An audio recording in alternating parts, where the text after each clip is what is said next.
Fucking Craig. Hey everybody. It's critical. We don't have a subtitle anymore.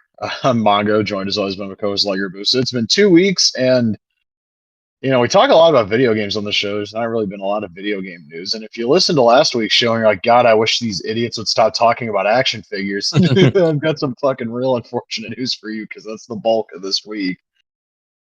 I mean, we've got stuff shown at WonderCon, the Zombie Sailor Pinnacle Collection, title run toys with one of the most ill-advised on-sale dates in recent action figure pre-order history. We've got Boss Fight Legends: The Lucha Libre, and what I think might have been an ill-advised pre-order date, but god damn it if I didn't buy them. Marvel Legends Maximum Hulk parts from that figure have leaked online, and God, there's just a fuck ton of shit. But it's been 2 weeks. How have you been? Not too bad. I hurt myself again. I was yeah, no, I got up the other day and I had like this pain in my midsection, and like it was going to my sides and my back, and then I sat on the couch and I was like, felt like a knife in my back. It was horrible. And it's still here. It's just it's gone down a lot. I don't know what it is, maybe like pancreatitis or something like that. I do have like gas problems and problems with like I had gallstones before I got my gallbladder taken out, so I probably got like kidney stones and all that shit. So that's Ugh. probably that's probably what it is. But it's cooled down a lot. So other than that, I'm doing pretty good. How are you? I I don't know. I've been like in and out of just like a lot of really bad uh space mental health wise lately. This week was great though. Wednesday, the obvious Zombie Sailor pre-order happened. We got the Marvel Cosmic Invasion announcement. Then Thursday, um, we saw the leaked screenshots of the Bit Reactor Star Wars Tactics game, and the things were a little bit all right this week. So we'll just start chronologically. Monday we got the reveal that Boss Fight Studios and Master Republic. And also, just as an aside, I found this out. The Fanaticos line is dead. They're only doing the collector's line going forward. And according to a friend of mine that's had conversations with Kevin Kleinrock from Master Republic, they have a few more series in development. There's a whole lot of just behind the scenes bullshit went down at Boss Fight. So, and the guy that's in control of the company now isn't a fan of the wrestling licenses, which is why MLW's gone. But I also found out Legends of Lucha Libre is their highest selling license, and it would be really stupid to fucking you get rid of that. What is your top selling license? Fucking Garfield or Popeye? Go fuck yourself. But they dropped a thing like, oh, on Monday we're gonna be revealing the next wave, and it's three luchador sorpresa, which means surprise wrestler or surprise luchador to be, I guess, more accurate. And then on Sunday they dropped the silhouette teaser, and for anybody who knows anything about anything, it was pretty fucking clear who it was. And then Monday the pre-orders went live, and it was Rooster Listico and Dragon Lee La Dinastia Munoz. And all of a sudden, because we saw this happen when Zombie Sailor announced Randy Savage, like, well, how are they able to make Dragon Lee? They're gonna get in trouble. Oh, no. In the Lucha Central article that you sent me a few minutes before the pre-orders went up, it fucking specifically mentions like our agency represented them, which is how we're able to make them. Like when we negotiated their deals, we retained some sort of merchandising rights. And Yeah, it makes total sense.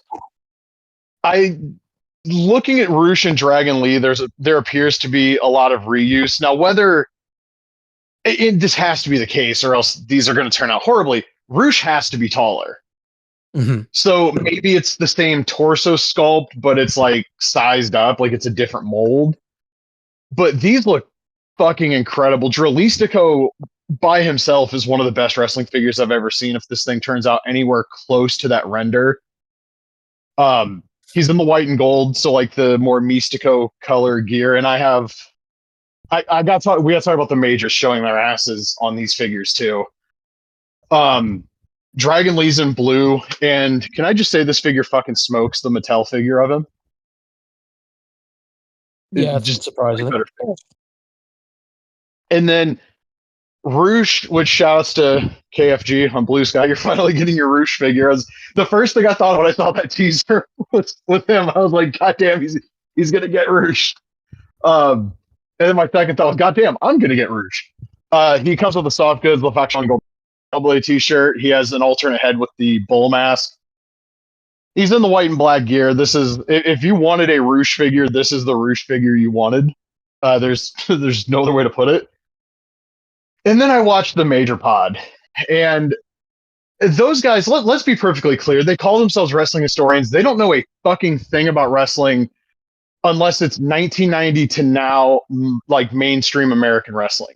They don't know shit if you talk about Japan, and they absolutely don't know shit if you talk about Lucha. Because Cardona goes, wait, this might be a little ignorant, but that mask looks very Sin Cara-like. And it's like, oh, geez. A Google search, motherfucker. What was Sin Cara's gimmick before WWE? And what gimmick do you think Dralistico? What do you think the Eastico part of his fucking name is, for Christ's sake? And then fucking D Freedom, their expert, was like, well, he was Mystico in either CMLL or AAA. They both run together for me. Translation, I'm a white boy that doesn't watch Lucha. I just know the names of the two major promotions. Yeah, absolutely. And then D Freedom says like Bestia del Ring was wrestling in WCW, and I was like, the fuck he was?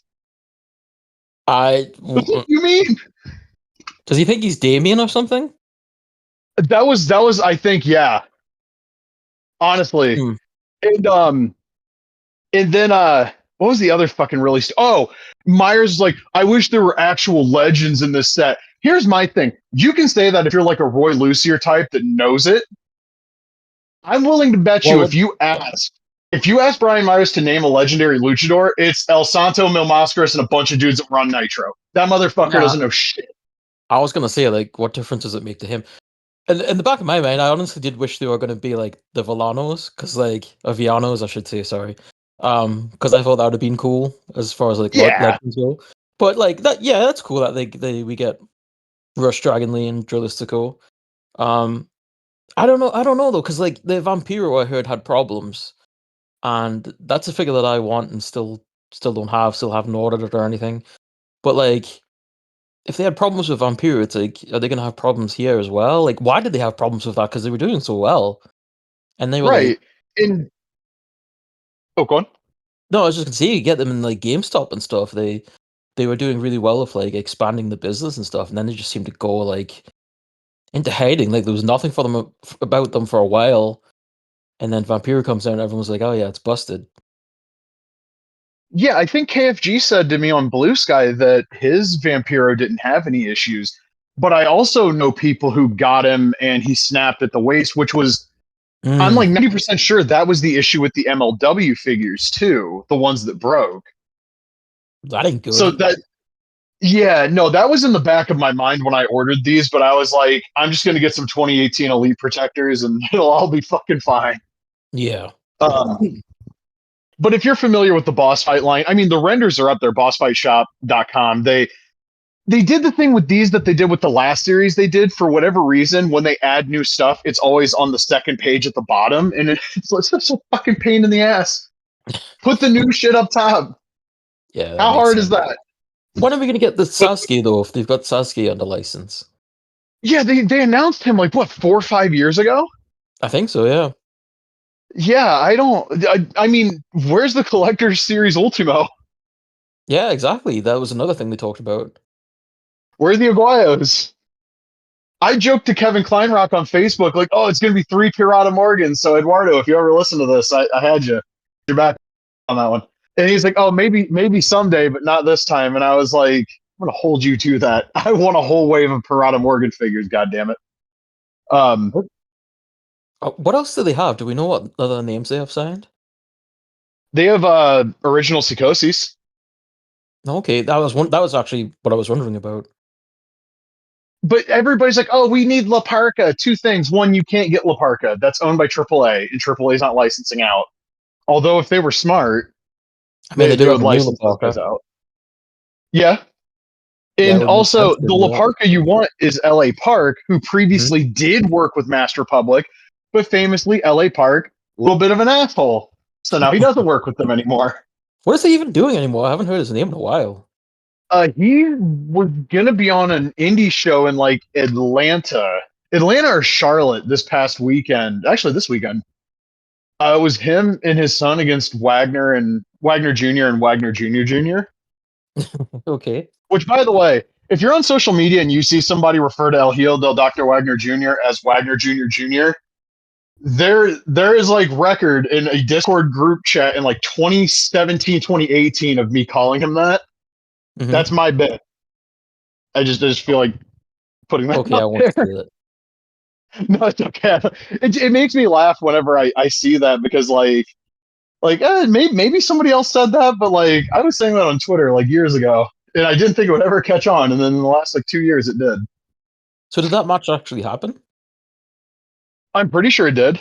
Okay. But like the thing about those like lucha indies in like Atlanta is they never make tape, but they always draw like 3,000 people. Yeah, he It's like took his crazy. mask off and it was DDP instead. Yeah, that's fucked up. Everybody wondered why he had a DDP yoga jacket on Yeah. Like the or Kerry Von Erich coming DDPY. out. Kerry Von Erich coming out Oh as a surprise with a mask yeah, on. God. You want to talk about somebody that like some of those stories about him being like really pilled up, man? Like that's probably a true one. Yikes. Oh, also before the Zombie Sailor reveals, it came out that Kamala has a WWE Legends deal, and he's Yeah. represented by a company called 16 Creative. Now, I possess the power of Google, so I Google it, and I notice not a lot of there's not like any real activity on this Instagram account, but I scroll down, and what do I find? But a post tagging that old the wrestling collection site from like a year or two ago that were selling the Powertown figures for $100, based out Right. of Alabama, where Powertown's fulfillment is based out of. And I was Hmm. like, huh, curious.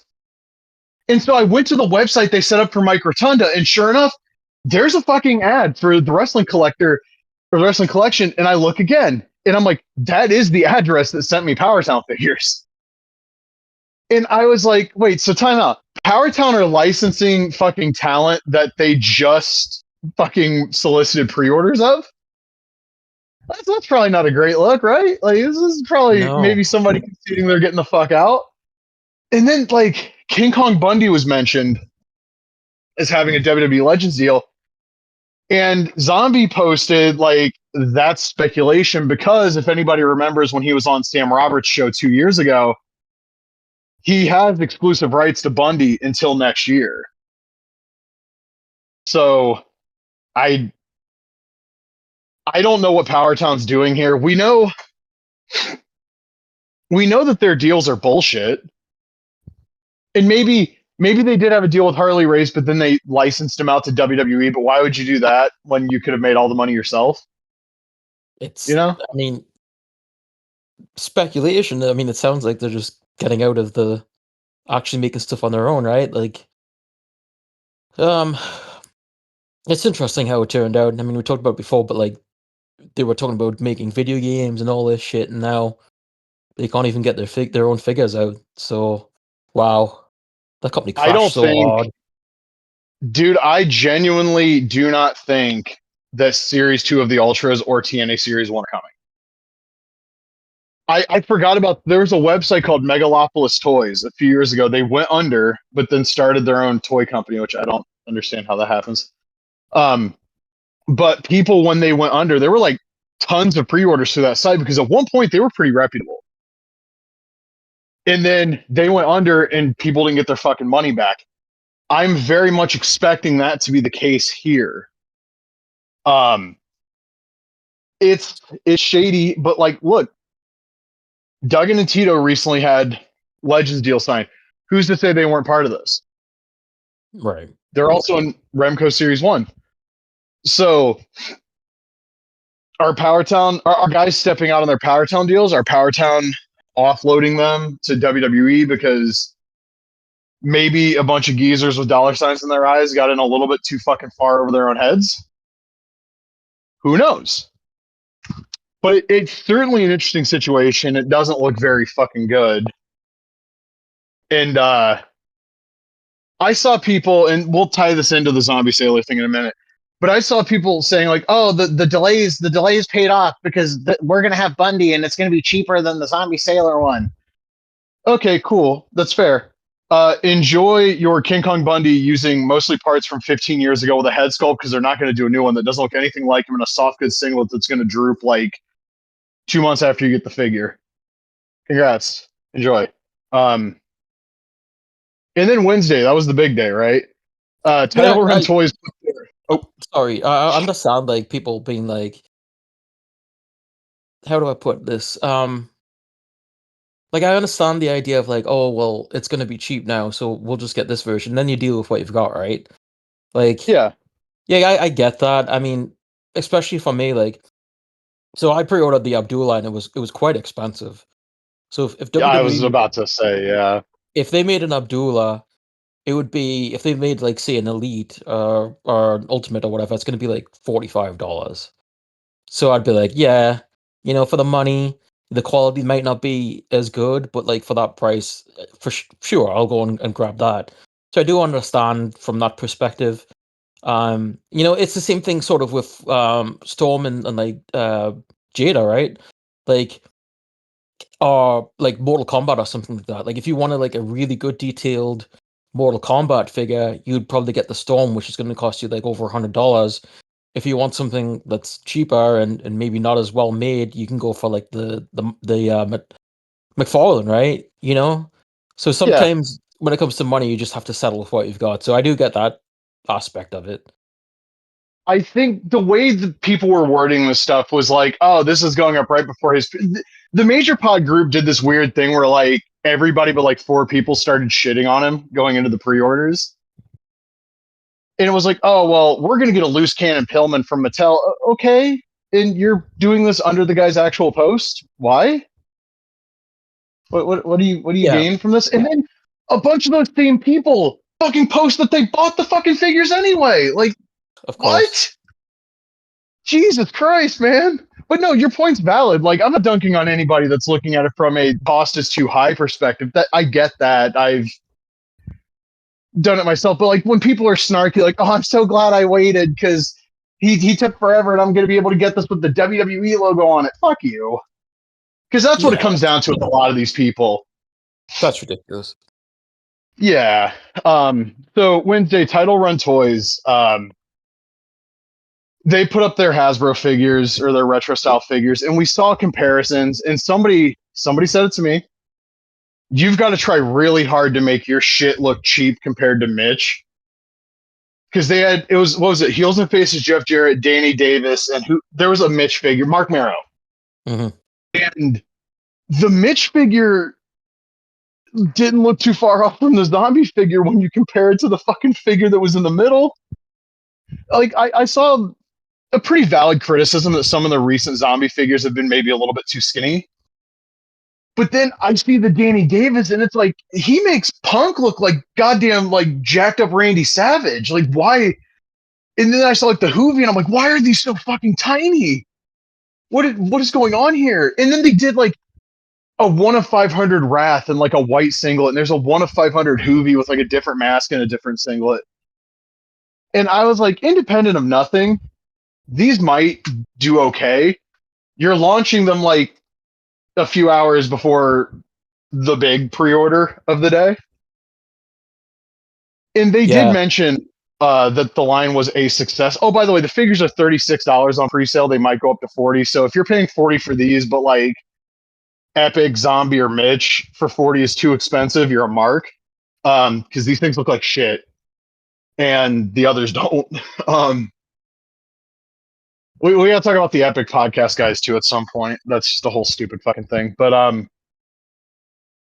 so those went up. Allegedly, they were successful, but like, what does success look like? Because we know around about what some of the higher end zombie figures have done in terms of sales. I mean, higher end.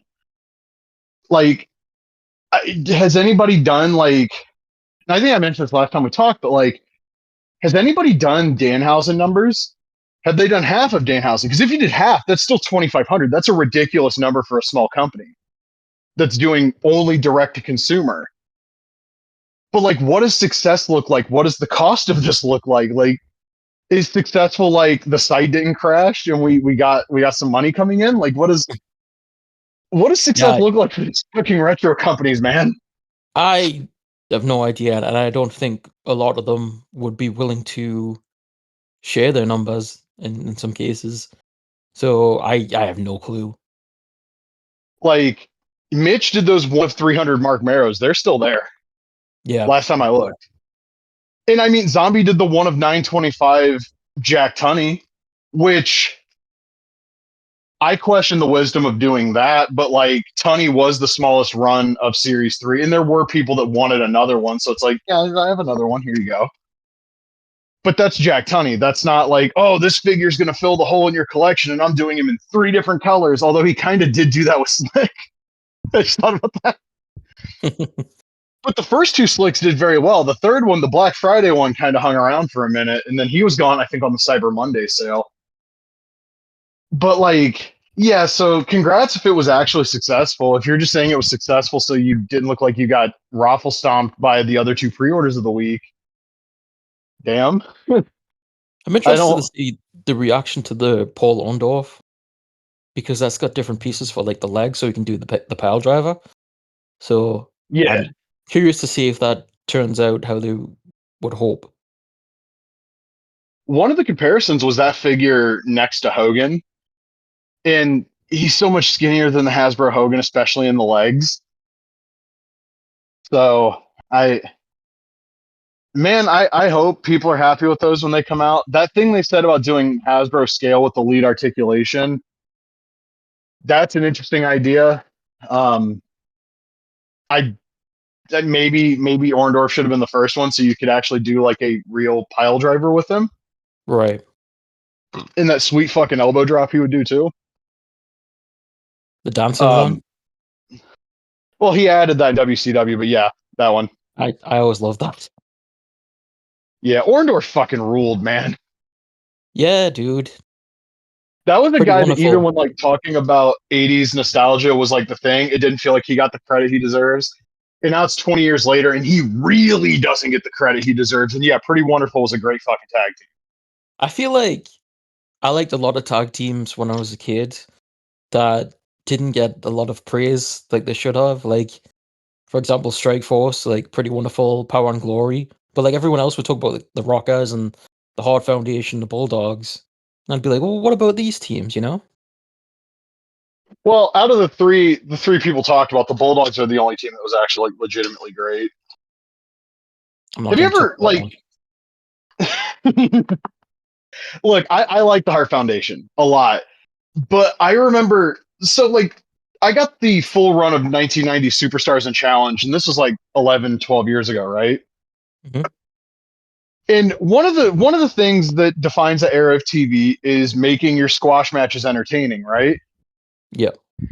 You watch the Hearts against the Rockers, the Bulldogs, the Brainbusters, the fucking Islanders. Very good, exciting matches. You put them against like the Pit Bulls, who are just job guys, and it's like the most boring fucking generic milk toast by the numbers bullshit. And I'm like, what are you doing? But you go Yeah. back to 86, 87, you watch the Bulldogs work a squash, they're just beating the fuck out of those guys. It's awesome. Shout out to the Dynamite Kid breaking McFoley's jaw. Um, but yeah, like I was a huge Power and Glory fan as a kid, even when like the only footage of them I had was them getting dog walked by the Road Warriors at Mania 7. I was like, fucking Hercules, man. Why does he gotta lose? He's Hercules. And Paul Roma got a lot of shit because of the Horseman documentary in '07. Like, oh, I had a better body than Flair. He did. He Yep. did. Like that's not a subjective thing. If you're like, who is in better physical shape just based on appearance, it's Paul Roma. And that led to people like, well, he actually sucked. He wasn't a good wrestler. Bull fucking shit. Power and Glory fucking ruled. Yeah. And Strikeforce did too. Great theme song. Yes. Absolutely. And right, so we now know the Zombie Sailor Modern Scale line is the Pinnacle collection that was Hmm. revealed. Oh, that was revealed with the Abdullah figure because we got Bundy and then he didn't reveal anything. And then last Monday was Abby. Wednesday was Pillman. And then this past week, Monday was Jarrett. And then Wednesday was the packaging reveal. No, Tuesday was the packaging. One of those days, Wednesday was the packaging reveal. I think. Fuck it. Who cares? It's fine. We're gonna get into all of it. Jarrett is insanely deco heavy. Like I talked about this when we first saw the paint, like the painted sample of him. He picked this attire 100% because it was something you would never get from Mattel, because Mattel is never going to dedicate that much of the budget for a wave to Jeff Jarrett's ring gear. Yeah, I think if they had a choice, it'd probably be the white attire. That's what the Ultimate was going to be. Right, yeah, from WCW in like 90s, 98 WWF. He had it Rumble 95 too, I think. Yeah, probably. But that was going to be the Ultimate attire, and also the gimmick on the torso was going to be sculpted on, which I've seen criticism of how Zombie did this in the Bundy singlet, where it's like a shell over the torso, but that's going to move more naturally. It's not going to break the fucking sculpt, so to speak. And I think it looks better. Whereas with like the Ultimate Jarrett, if you turn the top part of the torso, like the diaphragm, it's not going to line up anymore.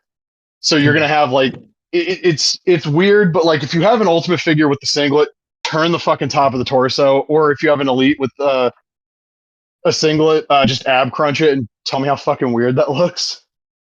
So like I like this a little bit better, but for those that haven't seen it, it's like a mostly black ring gear with like all sorts of different colored polka dots. There's like some like glittery purple shit going on at some point in the gear. He's got like yellow just like around like his legs. It's a very detailed attire, and like we're never getting a better Jarrett figure than this. I don't care how many at bats you give Mattel, they would never do a better figure than this. And then it was Wednesday because I was in line at the burger joint after I went to the comic shop. We saw the packaging reveal, and he did say these were going to be like a NECA style clamshell, and they are very compact to the point you made on Discord. These aren't going to take up a ton of space on your shelf. It's not like a big box. It's like a little plastic clamshell. Everything's just like right there. It's very clean. The backing card is like the most blatantly obvious homage to Hasbro WWF that I've ever seen, because it's like the stars going up the middle with the blue and red. Even his own line wasn't that close. His own retro line. No, yeah, the only ones that really get that close, what were the Power and Glory and the Jack Tunney, the ones that are on like the Hasbro color scheme? Yeah. Like this is pretty direct. And I love it. It's clean, it's simple, it's not going to take up a ton of space. You see everything right there in the clamshell, everything you're getting. This is packaging that 100%, if he gets these into retail, they're going to fit in. And they're also, if you're a retailer and you're doing a planogram, those things aren't going to take up space. No, you used not to put at a all. bunch of shit around them. Yeah. They actually take up less space than like the current NECAs, which come in like bigger boxes. The sometimes big boxes. Like, yeah. Yeah, it's true. I loved this packaging. I saw some people that didn't like it, and to each his own. I think Mattel's packaging is far too large and kind of gaudy. This is super like simple, clean. Everything's right there. There's no bullshit going on. I wish you could like just like pull it out like the Mattel retros, and then if you want, just put them back in like the Junk Shop dog as well. So it can look brand new in box if you want to, but I'm not really bothered by it. So NECA did do clamshells that you could reseal. Okay. I don't know if these are going to be those, but like I have the Mego style Freddy Krueger that they did, and like it's in a clamshell and it has like tabs that like you just pop it back in. McFarlane did this too with those what are the comic figures? Page punchers. I saw a review of those. Maybe he's doing that kind of packaging. Like you said, I'm not bothered if it's not those, but I do remember at one point he told Sam Roberts that was the idea, was having the slide out backer card, but it doesn't look like that's the case now. Right. I had made mention multiple times on the show of buying two of everybody, or at least two of Bundy and Abby.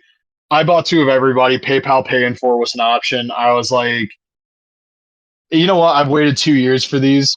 For the line in general, Abby and Ernest about a year, Pillman 2 years, Jarrett 2 years, Bundy a year and a half, or close to 2 years. Like the only figures from that, and I did the one in one out for were Series One Sabu, Bravo, and Hebner, and then Orange Card Jeff Jarrett. I figured I might as well do it for this too. And also, just to note, I got my order in at 8 o'clock, not 8:01. So it mirrored the retro series one where I was in the car with my friend going to get sushi. And like I was sitting there waiting for that site to fucking load so I could order. And I got them in. And by the time we got to the sushi place, he's like, "Hey, did you get those? Did you get those ordered yet?" And I was like, "Oh yeah, I did that like right when they went up." Hmm. Um, Yeah, I got in like right on the dot as well too. I was doing something and I had my phone right next to me and I was like kept refreshing the site and I think just like seconds before whatever the actual time they were supposed to go up was, it came up and I was like, oh, better get in there. You were talking about retail, which is something I forgot about. Like if they do go to retail, when I look at the price I paid for that Abdul, I'm gonna cry. But what are you gonna do? so the price point was $49.99 a piece, which was a that was I think what we agreed was like that's probably as high as he's going to go with them, as high as Hmm. he can go with them. I would have liked to have seen 35, 40. I suspect if he gets them into retail, they're not going to be $50 because I don't really see, regardless of the names that you have and how good these figures are. And to be clear, I said at the last show that we did, this is the best series one ever. The Abby's the best wrestling figure I've ever seen. Um, I don't think $50 wrestling figures are going to survive super well at retail. But part of getting into retail, right, is they order large quantities for all of the stores, which means you order more, which means your cost per figure goes down, which means the cost per like to the consumer in theory goes down as well. But we know as far as right now, Series One, it's a capped order size. We don't know what the number is. Jeff Jarrett was the one that was on track to sell out, which shouldn't fucking shock anybody because ain't he great? He did 800 orders in 30 seconds, which doesn't sound like a lot until I put it this way. If every one of those orders was for one figure, that's $40,000 in 30 seconds before you factor in shipping. Um, we know that a lot of those orders were not just for one figure. Like Hmm. I said, I bought two sets. A lot of people were posting they bought a full set, or they bought, Jarrett and Bundy, or they bought Jarrett and Pillman, or they bought Jarrett, Bundy, and Abby, or Abby, Pillman, and just any combination. And he did say he had $500,000 invested. If the sales continue that kind of momentum, he's probably going to come close to, if not hit that 500,000. And even if he doesn't hit the 500,000 on the first set, there's something I want to point out in terms of tooling cost. Bundy and Abby are functionally the same figure except for the hands, the boots, the heads, and the upper torso piece. Like it's all the same. He showed a one man gang prototype to kind of show off the art. He didn't move the leg, which I thought was weird in the articulation demonstration. The guy from the factory, but one man gang is the Bundy body with different boots and a different head. So like parts reuse is going to be a thing in this line, and it should be. It's like this in every line. But I Yeah, think it should also mean like they go out quicker as well. I mean, hopefully. yeah, and also a capped edition size in theory means his order should already be in, Yeah. which should in theory mean like I understand the production time itself will take longer for these than a retro, but that Q4 2025, that's plausible if the order is already in and they're already going into production. And I want to say this real quick. Mitch Craig on Twitter, I got sent a screenshot, and I'm going to say who sent it to me, but it was from a Discord of him and somebody else where he read Q4 2025 as 4/20/2025. And then they started dunking on Zombie because Q4 is after October. No, Q4 is October. It's October, Right. November, December. Hmm. This is why the ad rates are so fucking low. This is why wrestling fans are looked at as uneducated morons. You can't fucking read. You can't look at a calendar. You don't know what a quarter is. The fuck, man.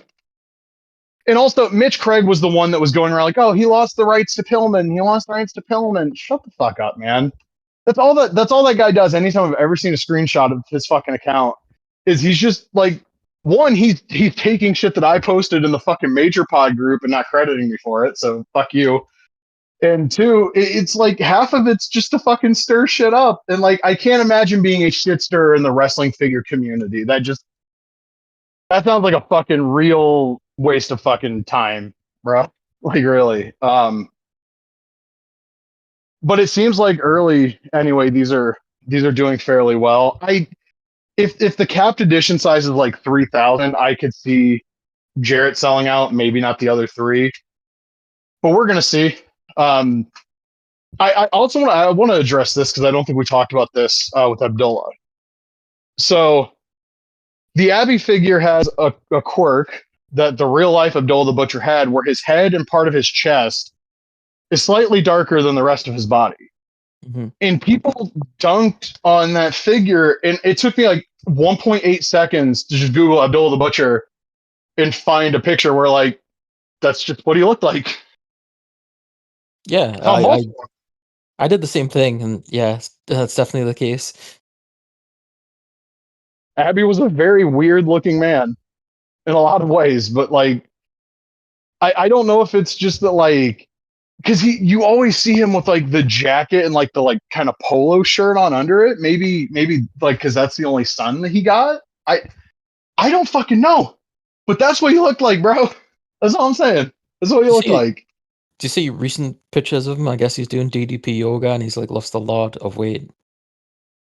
That's good. I saw that there was recently like a GoFundMe, because he was having some health issues. So Yeah. hopefully he's on the way to doing better. Obviously, I hope, and maybe it's too late, but I hope he was able to get the treatment for the Hep C.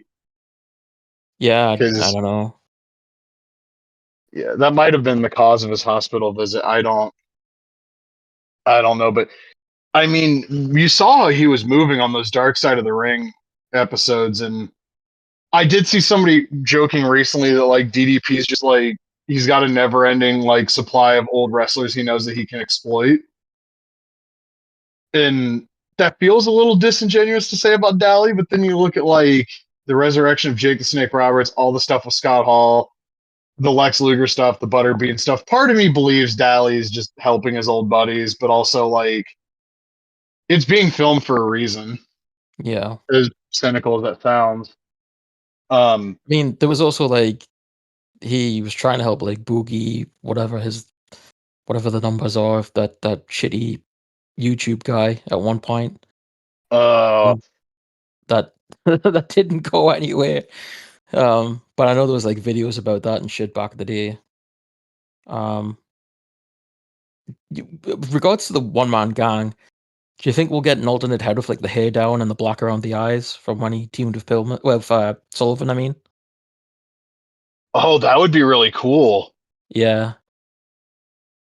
Oh, maybe. 100% that's going to have the denim soft goods like the retro, right? Oh yeah, I would imagine so. Yeah, that feels pretty obvious. I'm curious who Series 2 is now cuz like if he's still got the rights to do Raven, that feels like a slam dunk. Um Tanaka, awesome. I mean, Series 2 could literally just be ECW guys and you wouldn't hear a complaint out of me. Dude, just sign Hayabusa. Give me a Hayabusa Pinnacle Collection Give figure. us give us a Sabu also. Yeah. Someone needs to make up for Cuz that Unleashed or whatever it was. I don't even remember what the hell that cello line was called now. Was it like Uncensored? Maybe it was Uncensored Oh yeah. Unleashed, something like that. Yeah, it was uncensored because people made the jokes about it, the first figure in that line being Dynamite Kid because of the death grip thing. Mm. Yeah. And also that figure's been quote unquote sold out for years. Why is it every time Cella does it like deal at that For the Love of Wrestling or Epic, they have like fucking 5 or 6 of that Dynamite Kid? Yeah, that's Very, very weird. strange. Epic's been posting like first shots of Series 4. They look very good. Um I didn't jump in on them because like I think we talked about it. a lot of stuff like that Crush figure, I'm just gonna have to hope J&J gets the red attire one in, because like I literally this week was like, if I have enough for that Crush after all the other stuff I gotta take care of, I'll buy it. But if not, it's not the first time I've missed out on something I've wanted. Like, I had to make sure I had the money for the Zombie Sailor pre-order, because like I've been hyper fixated on those things. If you listen to the show for fucking 2 years now, there was there was no way I wasn't going to get them. There was a point on Wednesday where I was like trying to talk myself out of actually wanting them, and then I looked at the Abdullah again, and I was like, no, no, Yeah, we're I too close now. I can't back out. yeah. To me, obviously, the price for me is quite high compared to what you paid. What was it, like $13 for shipping or something? 13 or 11 or 13, I think. Yeah. Yeah, mine was 30. So when you Jesus. when you can convert it, that Abdullah cost me like $117, and there might be customs fees on that of maybe up to 30, which you don't think about when you order them, because I never do.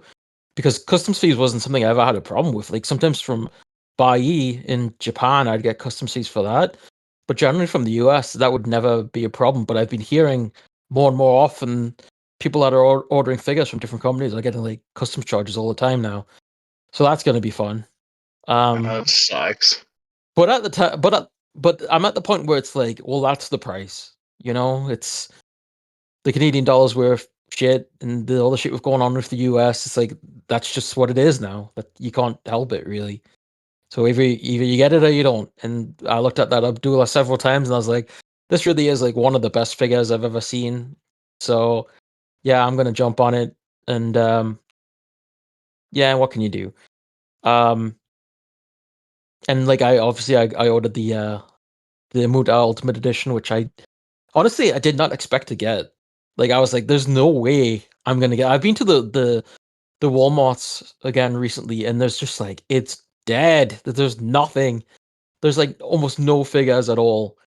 I don't know if they're just getting out of the figure business completely or what is going on, but there's absolutely nothing. So I was like, there's zero chance of me getting this in store. And then to see the Walmart Canada website had, I was like, I need to jump on this. And yeah, I was happy to get that. That Bandai Muta I've got, by the way, I've seen that go for like $130 or something like that, crazy like that. Wow. I didn't pay that much for it, from what I remember. Oh, I do have to mention this. I bought two Jazzwares figures off of Walmart.com because they were available to me. Mhm. I did buy the Supreme John Moxley because I'm a psychopath. It's like I need to buy all of the Mhm. Supremes just for the idea of keeping the fucking line alive. And also, I'd seen loose pictures of it where it's like, it's not a horrible figure. And then I get it. And for one, they're not using the like PVC lower torsos on the Supremes anymore, which good and bad. Good because that shit's not going to dry out and crack. Bad because Jesus fucking Christ, it was impossible to get the torso off of them, like the torso off the legs. And also the crotch piece like split in half right after I opened it, which happened when I got the Walmart exclusive Kenny Omega. I glued that one back together and it was fine. And this was like the black pants were the ones I wanted on him on my shelf. I didn't have super glue handy. I was like, fuck it, gray pants. Um, there's like one head sculpt, the one where it's kind of like he's gnashing his teeth, looks like dog shit. It's horrible. The straight face sculpt is fine. The kind of like open mouth one, that one's pretty good. Uh, he's on the shelf. It's and also he's not Undertaker size anymore. He's like fucking actual John Moxley height. So if you're a Moxley collector, it's going to be the combo breaker on your shelf because he's going to be so much smaller than the others. But like, they're not going to do a better figure of him than this, honestly. Um, it does pain me to buy figures of people I hate just to support the fucking idea of a line continuing, but here we are. And the other figure I bought was the recent Walmart exclusive Kenny Omega. It's in my living room. It's sitting in the Jazzwares AEW ring on top of my Takeshita figure because I still have them both in the box. I didn't look at that figure at all. I saw I had it. I was like, oh, cool. And I just moved it because I wanted to sit down on the couch and read. You know what they should Um, do?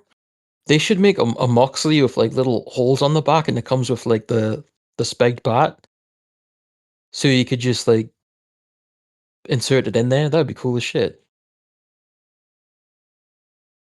I didn't like that match at all. I wasn't really interested in the match, but that spot was kind of crazy.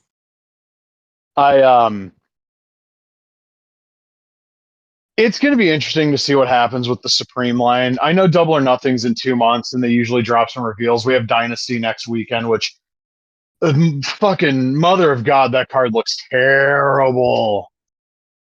I'm trying to think Fucking of Adam Cole and Daniel Garcia, no time limit, no outside interference. Like, boy, that's a fucking match. what You else have is on there.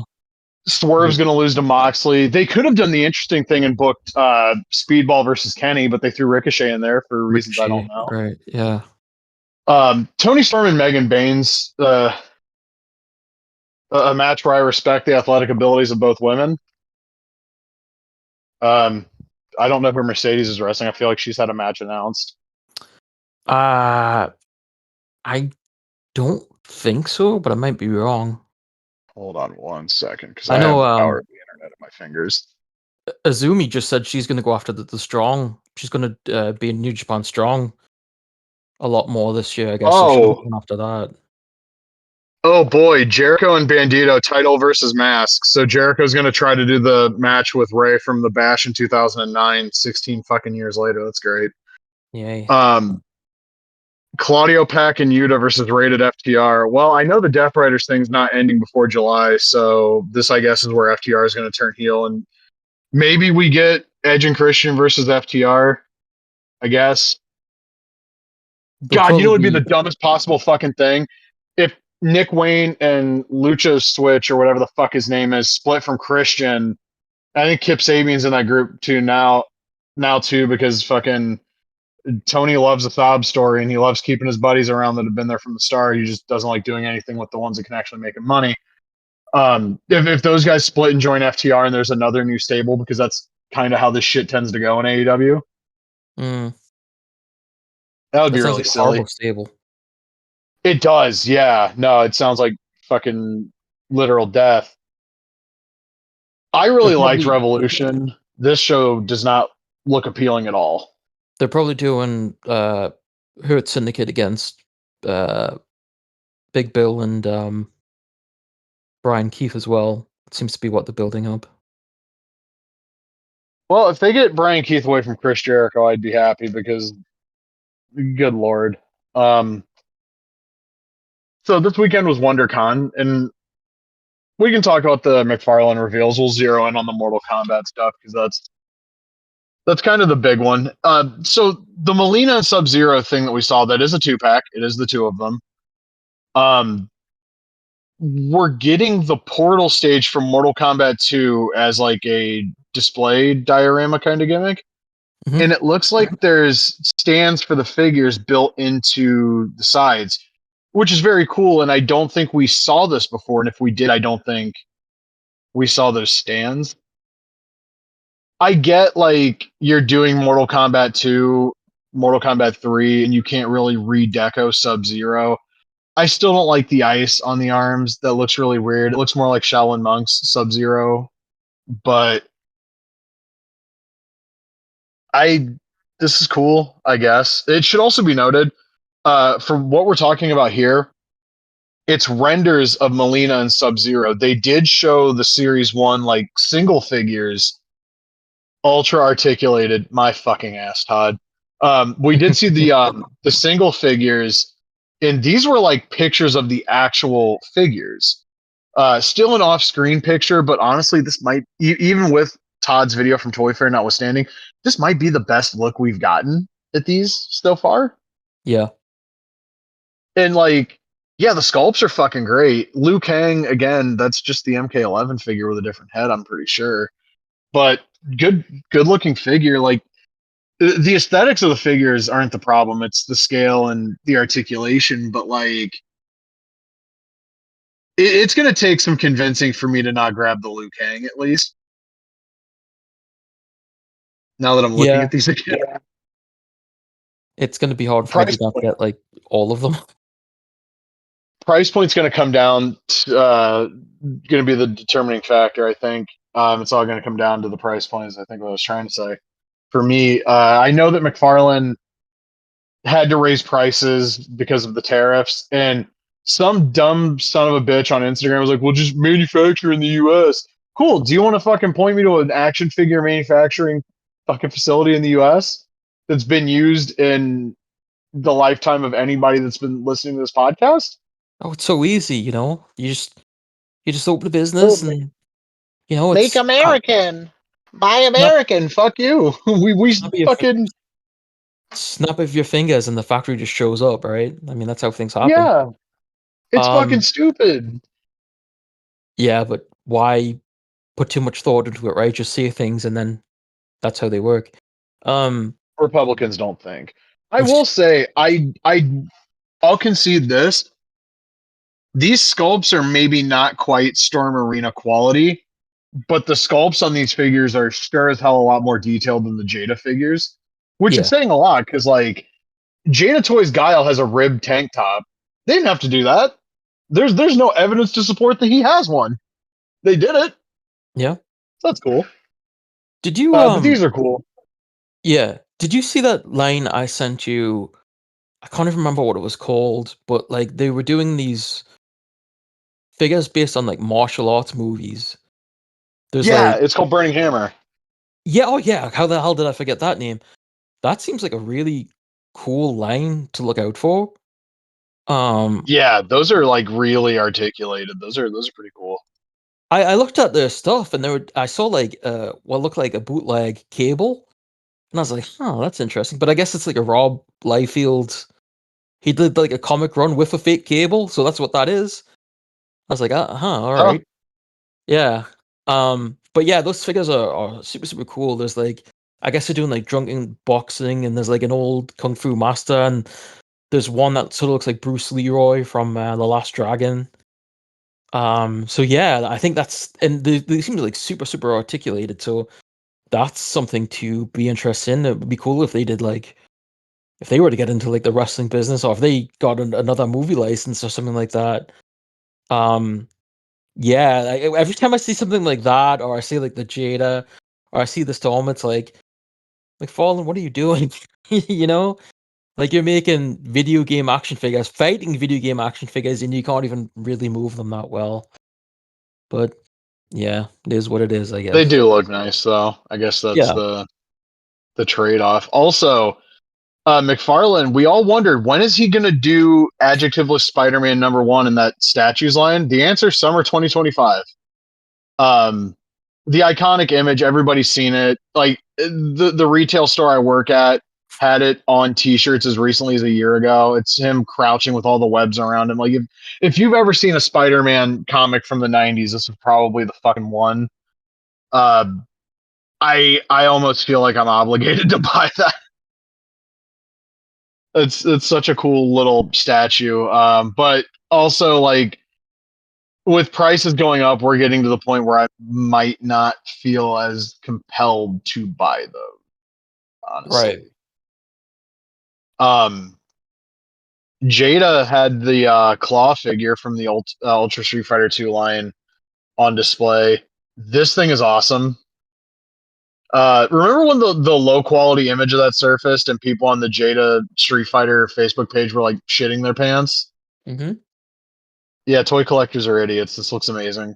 Um, he's one of the ones that I look at where if Storm really is going to do the Alpha 3 roster, he's depending on which version he's going to have to be in. But I almost want to get this one just for comparison's sake, and also just because I terrorized a lot of friends on GGPO back in the day with Vega or Balrog or Claw or whatever you want to call him. And this really is like one of the big things about the Jada Toys line is yes, the Storm Arena figures look significantly more detailed and better. These Street Fighter 2 toys look like what I actually wanted my Street Fighter 2 toys to look like when I was like 4. So I like this line a lot. I might get that Yeah.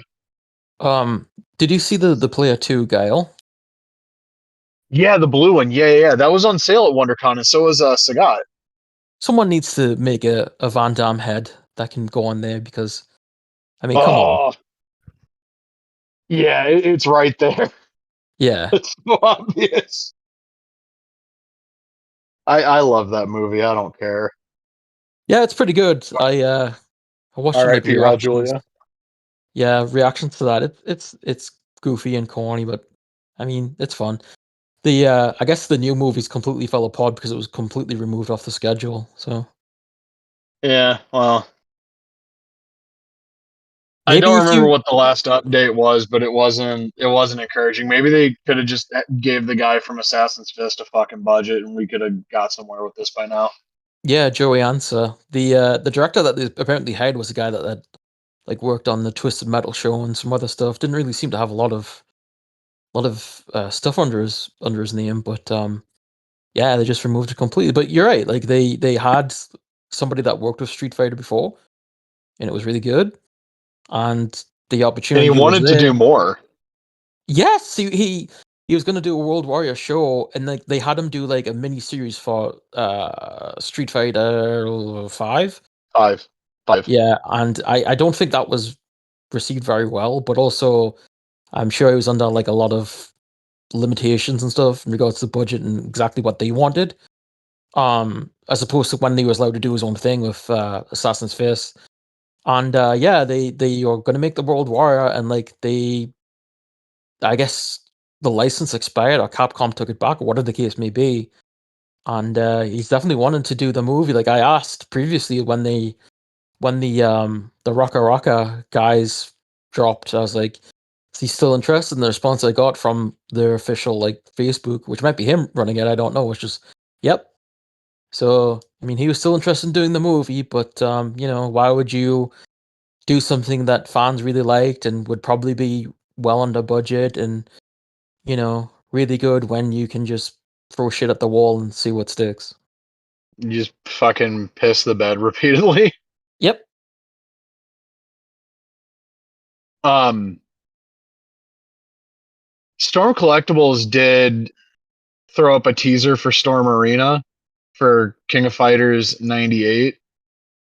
And I'm gonna keep it a buck.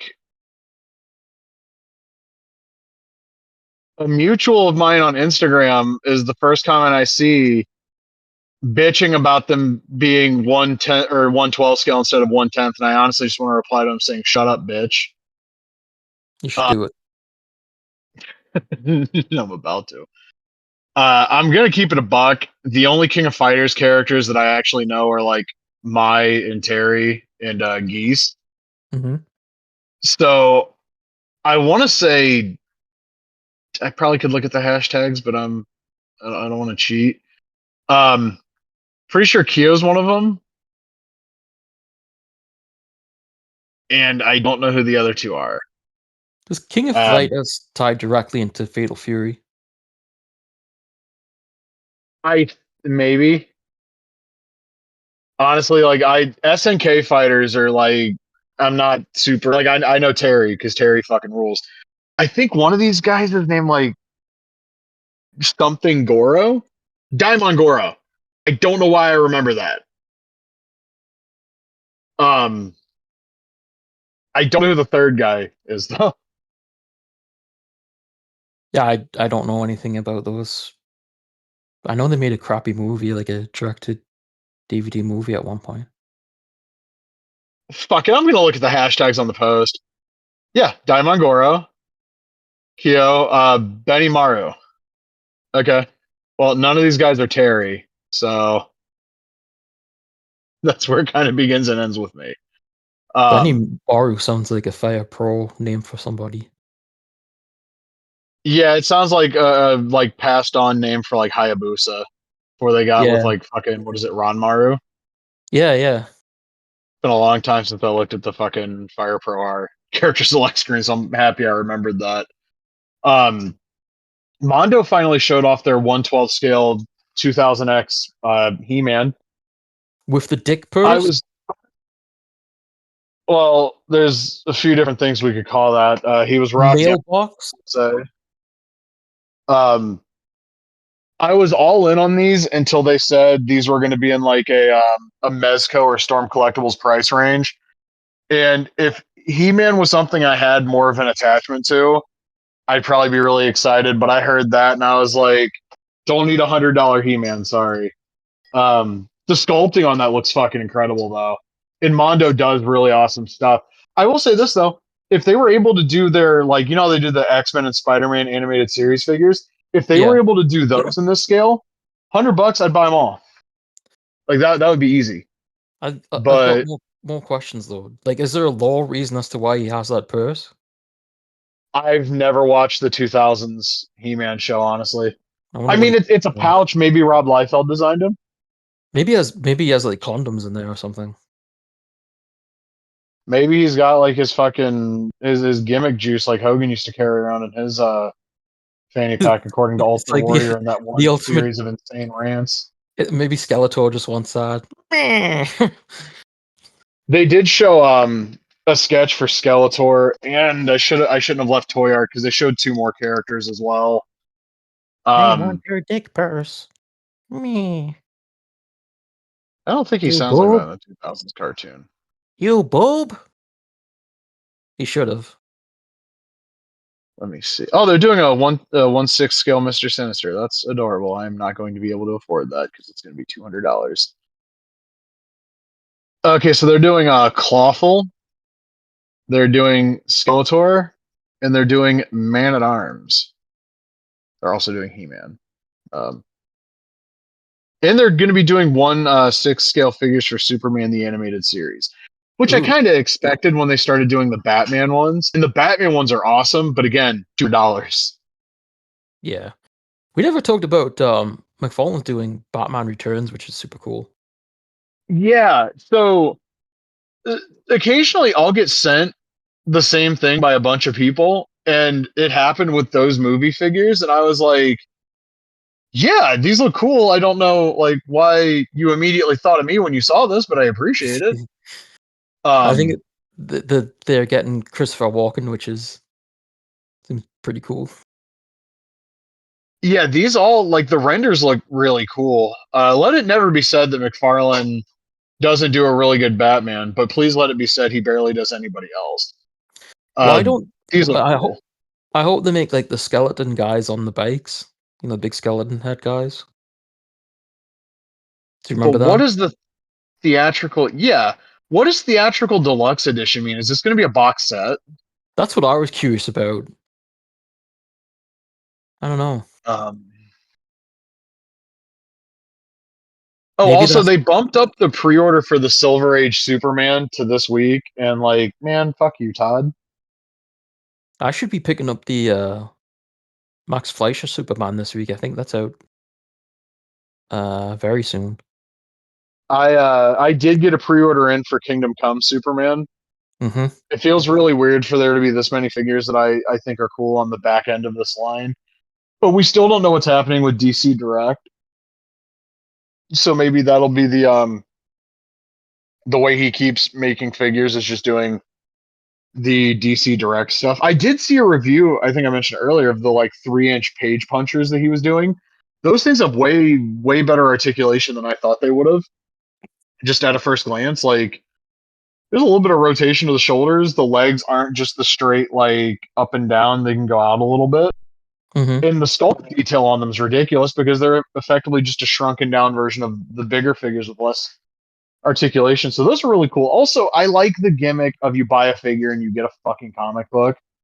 Yeah, I it's I cool. loved Marvel Legends when I was a kid for that exact reason. Like, oh, it's $7. I get a really cool Magneto figure and I get X-Men issue 2. Yeah. Okay. They also announced they're doing the Superman movie, but the listings for that sort of leaked online quite a while ago. Yeah, and it also should be noted they didn't. If they showed anything on the screen, photography was not allowed because I didn't see it other than the Yeah. logo. I feel like there was another. Oh, so Marvel Legends Maximum Edition Hulk. Allegedly, the hands, feet, and head sculpt and forearms of that figure have leaked online.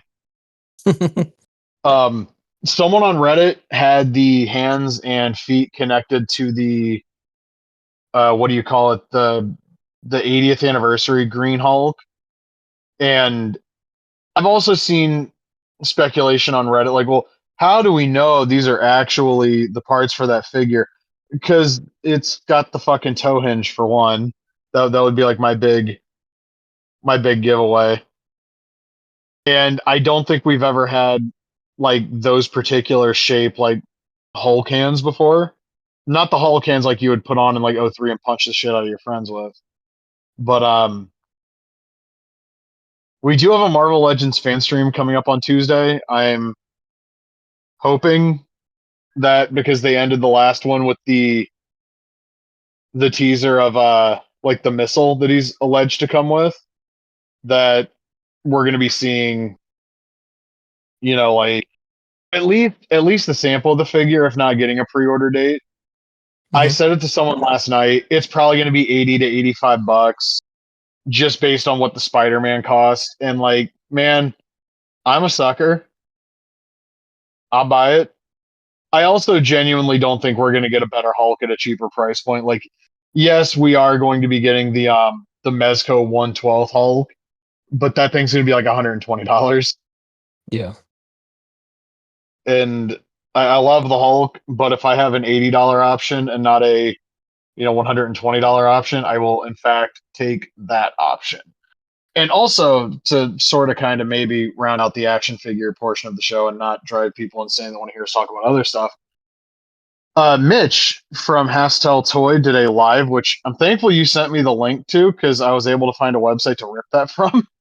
Oh, nice. Um, so I was able to see it. The big news is that he showed off the Godwins from the Regium or whatever the fuck line, That's a terrible name. and it is, especially when you have like. Hold on a minute.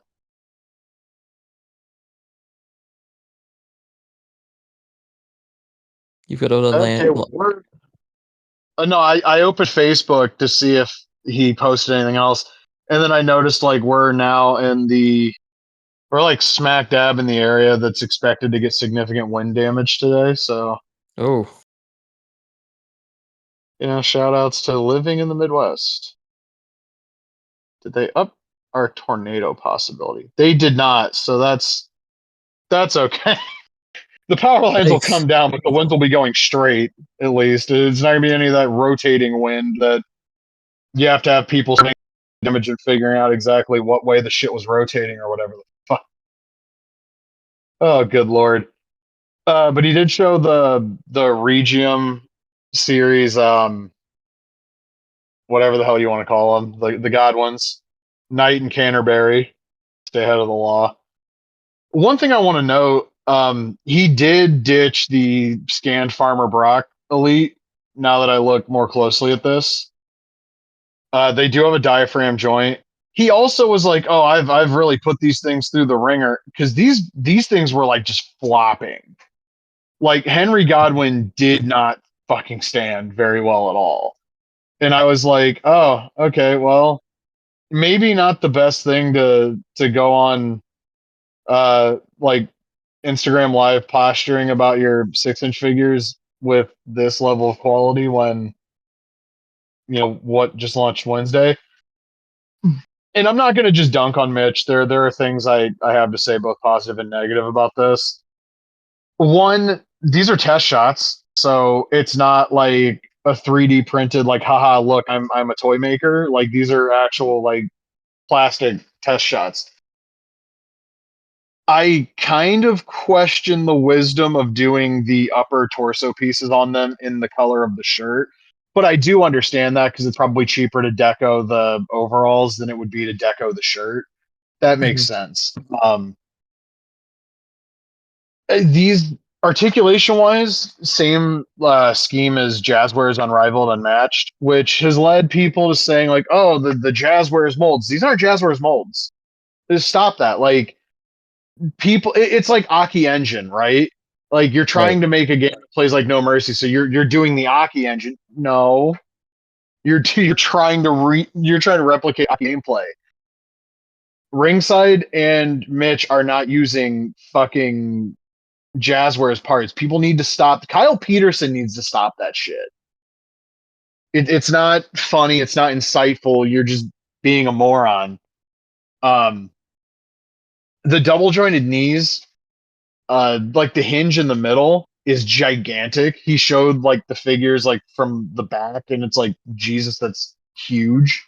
Like that maybe will allow for some like good range of motion, but also uh and the elbow joint looks really sketchy too. And if these are being done with some sort of corner cut to where like we want to get these out as quickly as possible, I have my reasons to believe those elbows are going to snap the second you bend them. Maybe, yeah. But this is all speculation. I also want to say they look really shiny and cheap.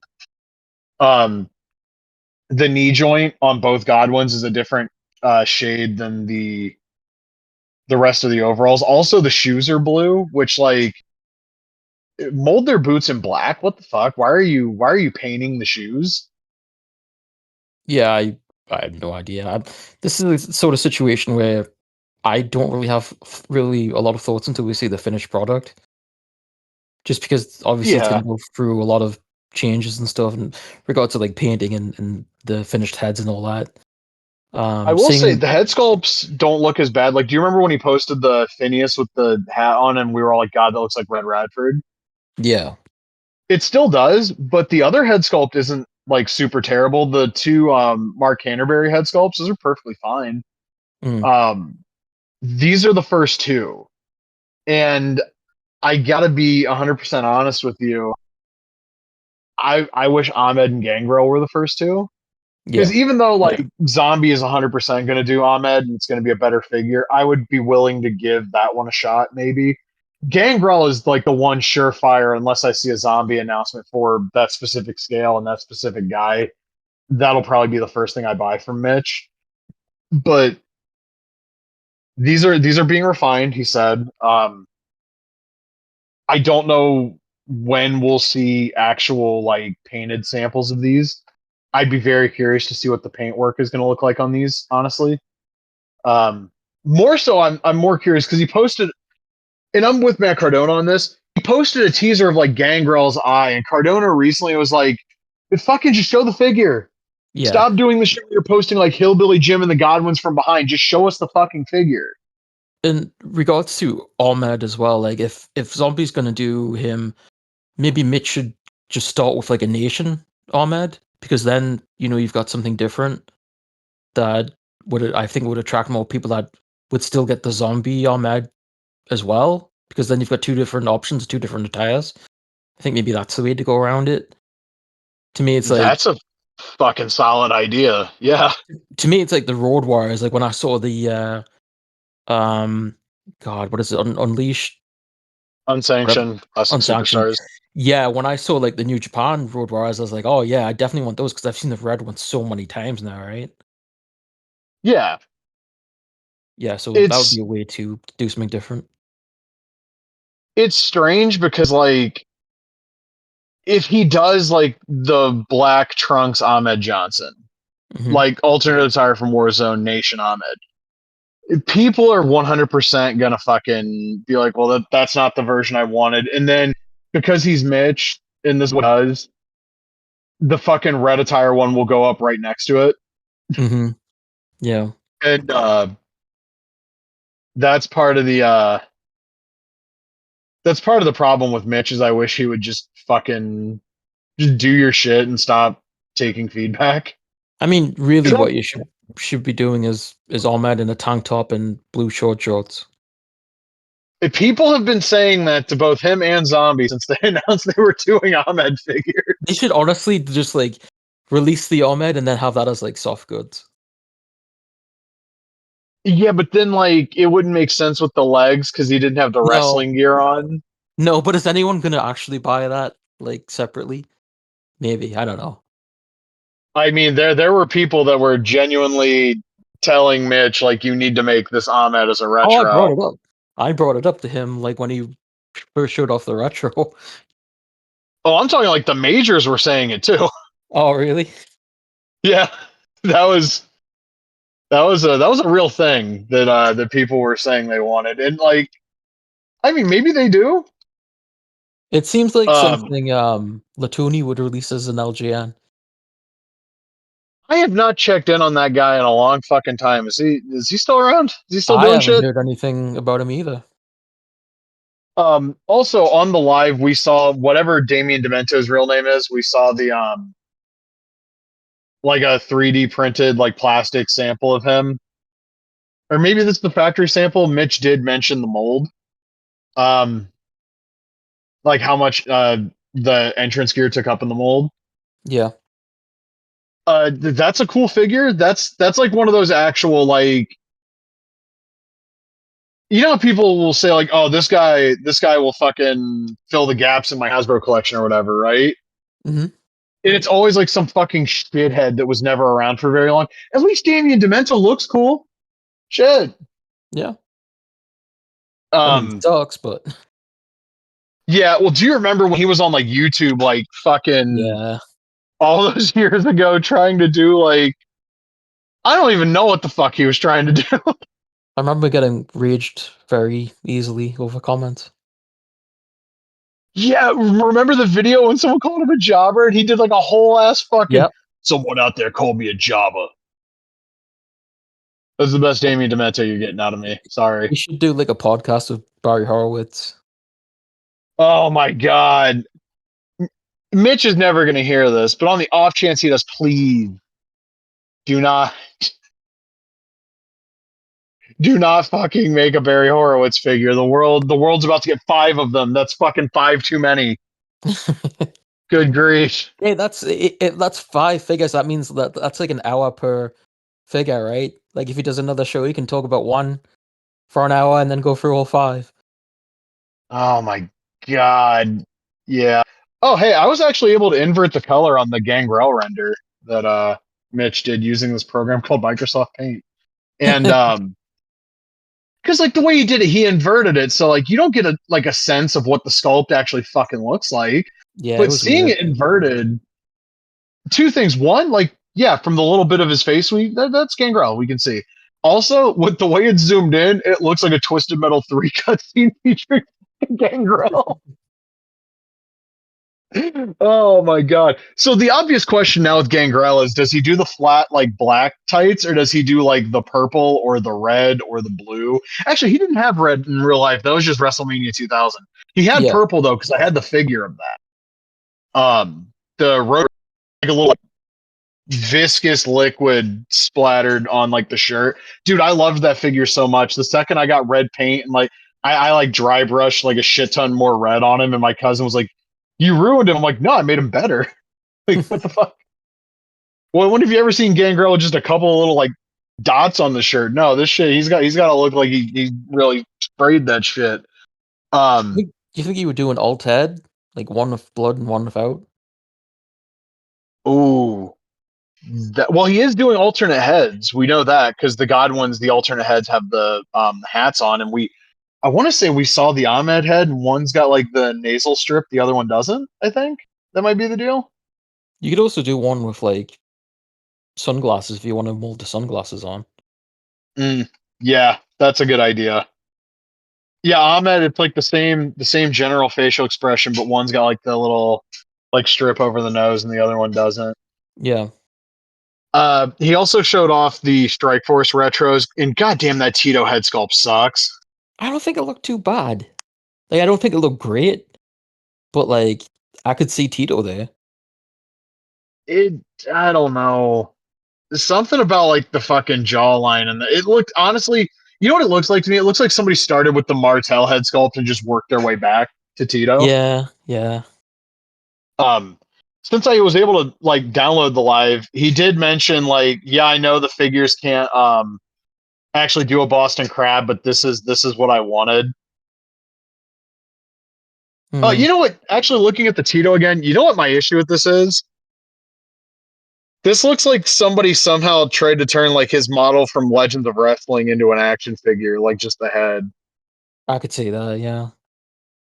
I will say the model Martel that he's doing in the blue, this fucking rocks. Yeah, I I like that a lot.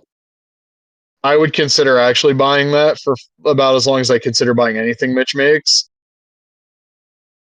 Um, the Damien Demento is cool. I'm just like scrolling through this again, and then here's the God ones that fucking refuse to stand.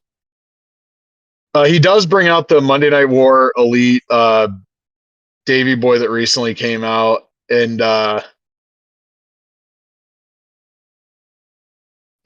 that figure's cool. They're about the same height. I don't know where the God ones land height wise compared to Davy Boy, though. I will say that. Yeah, I don't know. Um, but at least they're the same height. What? Wait, hold on, bitch. Wow. Mitch. Well, they called him Mitch the bitch on the podcast. Mitch was holding up a beer, and I was trying to figure out. Oh, Sam Adams. Come on, Mitch. Oh God, it's his fucking Hustle Man action figure, Ugh. and it looks like the bald bad guy in Captain America: The Winter Soldier. If anybody's read that comic, it kind of looks like him.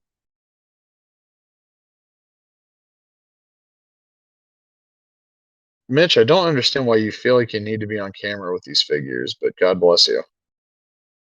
Hey, any updates from Rush? Fuck, I don't know. He did unblock me a couple of months ago on Instagram. I've just never felt compelled to like refollow or interact at all. There's a guy on. I know you don't like wrestling figs, and I don't either. But it's where I go to see if there's anything that I'm missing. And the second time this guy has posted that the reason he supported him and voted Trump is because he thought it was what's the word? He didn't say courageous, but like he said it was brave that he made a Trump. And I'm like, there's a lot of people that make Trump merchandise. There's nothing brave about it. It's an easy way to make money, you know? From people that like Trump, they're gonna spend money on shit like that. There's nothing brave about it. So he posted sample pictures of that Fantasio figure. Mm. Um, it is The dude what has it shown is. belt as well, so he's going all the way in. He's found his audience, that's for sure. He'll do a ring It next. looks like he's printed the fuck. Well, no, he's doing the LJN style ring using like the colors and aesthetic from the Major Pod. Why would you even do an LG? Well, it's a retro size, right? Though, right? No, this is for their LJN style figures. Why would you do that when you're making retros right now? The hell if I know. The hell if I know, man. And like, I keep seeing the Latuni like Little Macho Man pop up in like my YouTube recommendations, like the Kyle Peterson review, which I already watched, and like that's a neat idea. But scrolling down, I just saw the Andre like 4-inch figure that he's doing, and this thing looks like dog shit. His most recent update is just posting artwork of Inoki kicking Muhammad Ali. I can't wait for that. I think that's going to be really funny. Yeah, man, I don't know who the hell these are fucking for. I don't want to know who these are for. I Still get hope that the Inoki has the arms on the like from the the obvious like shoulder seams from the Carapro. exactly, yeah, because it makes no sense. I think it's really scummy that he's doing Demolition Axe. Like it's literally just a 3D scan Demolition Axe with a different head sculpt. Yeah, That's kind of fucking lame. some Um, of them are hilarious though. Like some of the ideas that people come up with. yeah, we're in a spot with wrestling figure collecting where there's like a million different things being made, and at this point now, I'm just kind of like heels and faces probably enough. But then I see like that Gangrel render, and I'm like, maybe. Well, but like Yeah, Rush, never gonna get a dime from me. Asylum, never gonna get a dime from me. Um, they still haven't fucking shipped those shitty Remco style figures they were showing off, like the Eddie and Black Tiger. That I have no idea how they were able to do Black Tiger legally, but they're oh, probably not. They're just hoping nobody fucking pays attention. yeah, for sure. Epic, I would feel inclined to give money to if like Series 4 was a casualty of I can't buy anything until the zombie figures come out, Yeah, which is unfortunate, but like there's so much stuff and there's only so much money and I don't know. if we see those like Godwins come out and they're like actually all right and they're not breaking or whatever, that'll inspire a little bit more confidence in me when Ahmed and Gangrel eventually come out. But I think who else is he announced for the line? Al Snow? No fucking chance. No fucking chance. I'd want to buy that. No, we didn't mention too that Mitch is making a retro hillbilly gym. Oh right, and new Godwins. Yeah, And the Godwins, I think, if I go back and look at the renders, the Godwins might be the same body as the Ringier Hillbilly Gym. I think so. Which, wow. Let me. No Uncle Zebekiah though. I don't would actually buy a Dutch Mantel figure at this point, honestly. No, I wouldn't. Here's my thing: why do we need a Hillbilly Gym as the Godwins man day wrestler one? I don't know. I thought Hillbilly Jim would have had a WWE Legends deal. It seemed like he was on a contract forever. Allegedly, he does. Oh, okay. I remember him on. Remember the WrestleMania 2000 All Day thing?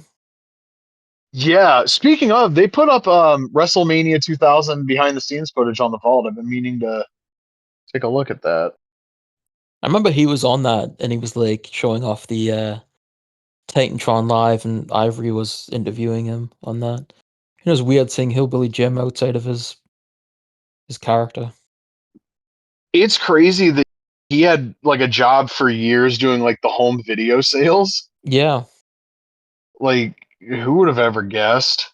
Um, oh, also, Mitch did show off the new rockers, Oh yeah, yeah, yeah. and I think they just went up, didn't they? I think, well, the Facebook post says these awesome figures are almost finished. So I don't know when the hell went up. I could have sworn they just went up for pre-order, but I might be wrong on that. Apparently, he's doing like an Al Snow as well. So if you had the cello one from a few years ago, this one looks significantly better, but I question the wisdom of buying Al Snow figures. It looks like the Rockers went up with Arn and Tully, Rhino, and the other Al Snow on February 25th. I mean, you could probably drive to Al Snow's house and get him to sign them. Or does He he live lives in in? Louisville, which is like 3 hours Right. away, Yeah. and I don't know that I would actually want to go to Al Snow's I don't know house if or I any want to go to reason, Louisville. honestly. Yeah. If I go to Louisville, I'm gonna fucking jump the wall at Castle Cornet and be like, I need that NWA magazine with Terry Funk on the cover, which means I'll probably get arrested because I don't think Cornette's got it in him to shoot me. You tell you we will. Yeah, well, you can tell me a lot of things, but doesn't mean I believe you have the balls He's to do he's it. he's got a tennis racket and like with a with like bullets in the bottom of it, like El Mariachi in his guitar case. That's fucked up. That would be cool though, in a way. Imagine if there was Do you like a see? movie and there's a guy playing tennis and he just like points a racket at someone and starts shooting from the bottom of it. That sounds incredibly fucked up. I don't know. It sounds kind of cool. Extreme tennis. Something Midway would have released in like 2002 or something. Oh yeah, when they were like desperate and like whatever they could do to make money. Was Outlaw Tennis then? Maybe I don't remember. Maybe. Um, so on Wednesday we got like a surprise Nintendo Direct a week before the Switch 2 Direct, and I know there was a Metroid Prime 4 trailer. I still need to watch it. The big thing for me was we got another one of those like 2D side scroller beat 'em up cash grabs, except this one's actually developed by the Shredder's Revenge team. I'm talking about Marvel Cosmic Invasion. There's there's a lot I could say about this. I would have been fine if it was just obviously Shredder's Revenge with like a classic coat of paint, and then I read the Steam page, which led to me watching the trailer again. You pick two characters and you can swap freely between the mid combo. Does that sound familiar? Mm-hmm. Marvel versus Capcom. And I've talked a bunch when it comes to these games about how everything is so samey and nothing feels like it's trying to do any sort of innovation. And I don't know if that's been in a recent beat 'em up, but that feels like something that takes this firmly out of just being a Shredder's Revenge clone and into being like something a little bit unique. The trailer showed off Captain America, Spider-Man, Venom, Wolverine, Storm, Phyla-Vell, and Nova as playable characters. According to the Steam page, there's going to be 15 on launch, so there's going to be 8 more characters. Um, Everybody is very decidedly like classic, except for uh, sorry, uh, Phyla-Vell. She's from like 2003 or Phyla-Vell. I've heard it said both ways. Um, this game looks great, like super like nice pixel art. The animations all have a ton of frames, so everything looks really nice. Um, this is as automatic a day one purchase as it gets. I don't know if you People, saw, oh, but some of the animations are based directly from Marvel vs. Capcom. Like, there's some yeah. gifs out there that show them, and they're 100% inspired by that. Also, apparently, one of the members of the team was like I guess like a high profile Muujin person. So Oh, that's cool. yeah, probably had a lot of experience like dealing with those animations and stuff. I um, I hope we get like palette swaps for the characters because like I geeked that Wolverine's in what my friend Kara calls the piss and shit costume because it's yellow and brown. Um, I really want the yellow and blue tiger stripe Jim Lee kind of design because it feels like we're kind of in that wheelhouse. And also, Storm's basically also just in that costume. Spider Man looks like he just stepped out of Maximum Carnage. So does Venom, for that matter. Well, Venom, no, Venom looks like he just stepped out of like Marvel versus Capcom because he's fucking huge. Uh, I mean, opening the trailer with Cap put a huge smile on my face because I did not have a great day Wednesday. Like I was when I saw that trailer because my friend sent it to me. He's like, "We need to co-op this when it comes out," and I saw like the key art, and I almost didn't watch the trailer because I was like, "What the fuck is this?" And then I watched the trailer, and I was like, "Oh, what the fuck is this? Let's go!" Yeah. Because I thought it might have been like, and I don't know why I thought this because Rivals is still out, but I was like, "Is this another like just generic dumbass like multiplayer game?" No, it's the Marvel game that I was saying I wish we could have got last year. And what I mean by that is when X-Men 97 was going on, I believe I mentioned several times on the show, it would have been nice if we could have gotten a game like this, except Insomniac has the exclusive rights to the X-Men games for like the next decade.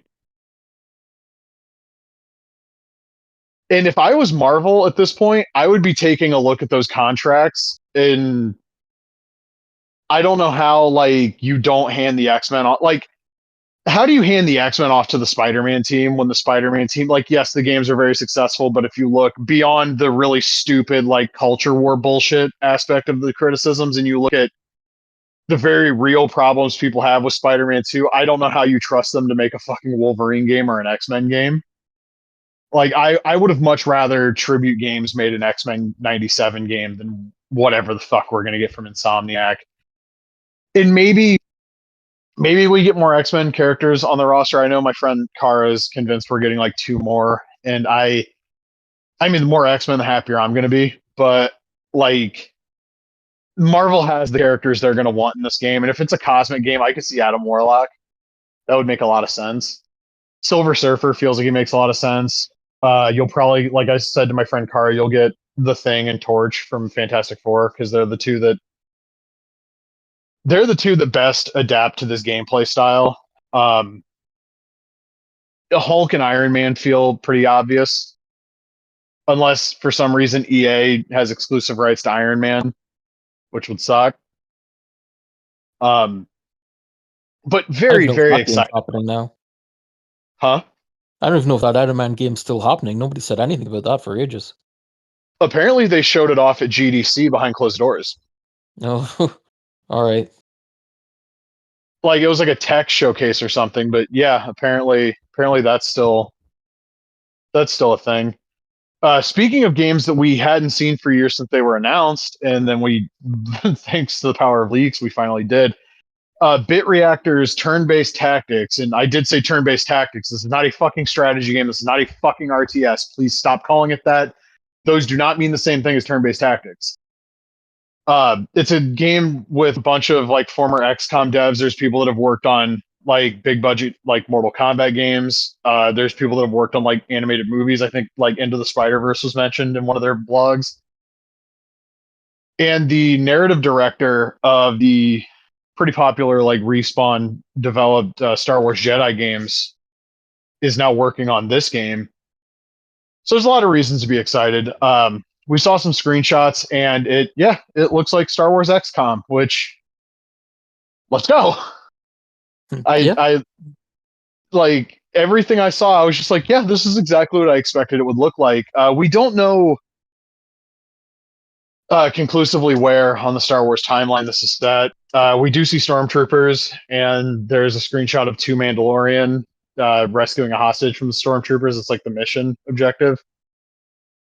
So, like, maybe this is set like somewhere in the original trilogy, or maybe between the original trilogy and the dreaded sequel trilogy. I don't know. Um, all I do know is I'm very interested in anything with this particular genre with that particular license, because how the fuck is it 2025 and this is the first Star Wars game in this genre? Yeah, it seems kind of Like, crazy. I don't know. it's the most obvious fucking genre for squad based tactics. What IP immediately pops into mind? Star Wars. And this is the first. I'm interested to see the reveal, which I think is taking place WrestleMania weekend during the Star Wars celebration in Japan. And if they're live streaming, that shit to be like 3:30 a.m. So that'll be a hoot. Um, there was something else I wanted to mention, and now I'm not remembering what it was. Oh, right. You mentioned that like 2K showed off the Saturday Night's Main Event Arena. I have not looked at anything 2K related in a hot minute because I honestly don't give a fuck. I don't have the Yeah, game. it was on their Instagram. And they've showed the current NXT title, men's title, because the one they have in the game is the previous one. I The mod tools aren't available yet, and I'm really dying for them to come out because I'm not touching that game at all right now. There's just like nothing that interests me. I don't want to play my faction anymore. Especially when, when the tools come out, I can just put in a code to get everything unlocked anyway. It's like, why bother? I don't want to. There was some stuff that, in my eyes, that didn't unlock when it should have, so they fixed that, and they're like, "Oh yeah, sorry, you'd have to play it again." I'm not doing that again.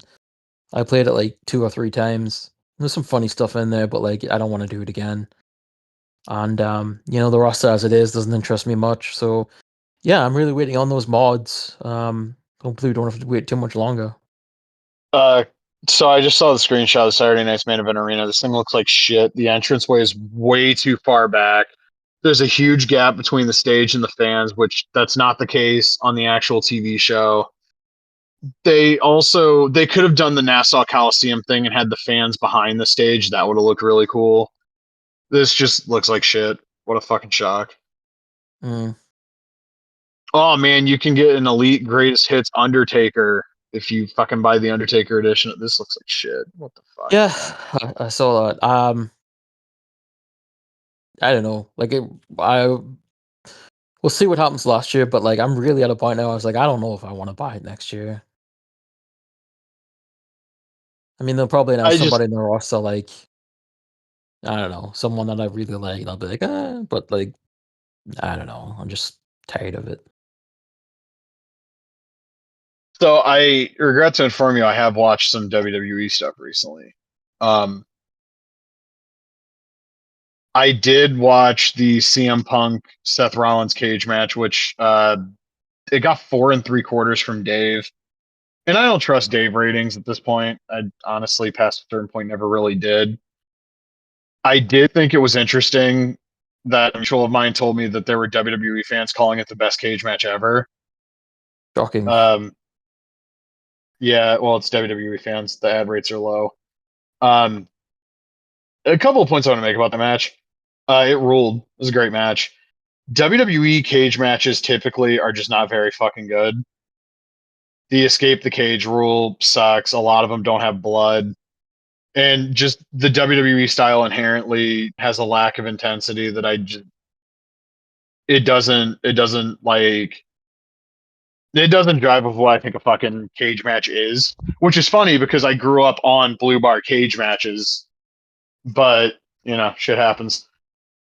A couple of things I do want to note though. I tried thinking about what the best WWE cage matches even are, and the worst I can do is put that Punk and Rollins match in like the top five. It's the best WWE cage match of this century, as in from 2000 and now, which I don't know if that's like an endorsement of that match or an indictment of how bad WWE cage matches have gotten. I mean, you have the Orton and Flair one, which is great.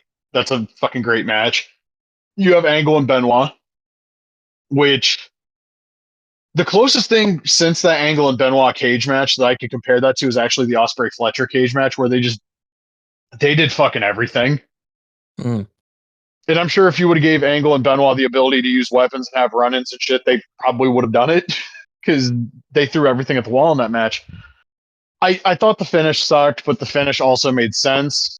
Until you watch the fucking Roman Reigns promo follow-up where CM Punk screwed me out of the Royal Rumble, and then Punk was like, hey, dumbass, every man for himself. So, like, a big fan of making Roman Reigns look like a dumbass. That's fucking hilarious. I could make the argument they kicked out too much, but that crowd was on fire for fucking everything in a way WWE crowds, especially WWE crowds at the Garden, just aren't. And I mean, they slapped the shit out of each other a bunch. There was a lot of physicality and again, more intensity than there usually is. But there's like, man, that thing was like 24 hours after Fletcher and Osprey went out, and they did everything. And I can see the argument, like, yes, Punk and Rollins made more sense, like psychologically, but like that Fletcher and Osprey match, like they were bleeding and just attempting murder on each other repeatedly. That Yeah. was cool. It was a cool match. Um, but I liked Punk versus Rollins a lot more than I liked the Netflix debut match. And also, I hate to give WWE credit for anything, but Jesus Christ, their presentation is so good now. And really, it has been for like the last year. Like, they don't have the stupid mood lighting anymore. The LEDs are really subdued. The way they light the crowd looks a lot more like traditional pro wrestling. I don't hate the drone shots. I will say I wasn't a huge fan of the drone shot when they were fighting on top of the cage. It just like it made things look a little bit more uneasy than they probably were. Um, but like their presentation is so good now. I hate the commentary still. Pat McAfee's perfectly fine. Michael Cole sucks. I tried watching some of the Elimination Chamber. Right, Mm-hmm. Michael Cole talks about Randy Orton, his history in that building. Randy Orton's never wrestled in the fucking Sky Dome. And then he says the Elimination Chamber was the creation of Chris Jericho, which, no, that's Money in the Bank. What the fuck? I want to say that was retconned because it was there was something. Wasn't it like Jericho came up with the idea and presented to Eric Bischoff or something like that back in the day? I could have sworn it was something like that. No, like that was Bischoff's idea. I thought there was Jericho was involved somehow. I don't remember. No, the Money in the Bank was Jericho's idea because they have Yeah, him go out and do like the full announcement on Raw and everything. Like, look at what a genius I'm such a genius. We're gonna have a bunch of guys in the ladder match. That's never happened before. isn't it not surprising that Bischoff didn't complain about that in commentary? Then I mean, if it was AEW said something, they discredited something that he quote unquote invented, he would have been all over. But WWE doesn't see a thing. Well, he has a Legends deal, so Yeah, and that's why he does everything that he does. Um, the production, like when I watched on the Netflix debut, it was all cool and everything. But like, I guess once you watch it weekly, it's just sort of like, I don't know, just feels samey, right? You get used to it. Um, Pat McAfee, you brought up Elimination Chamber. He was fucking terrible on that show because he kept bringing up the fans booing the U.S. national anthem. It's like, well, yeah, this isn't anything new, and he just brought it up again and again. Just like, shut the fuck up.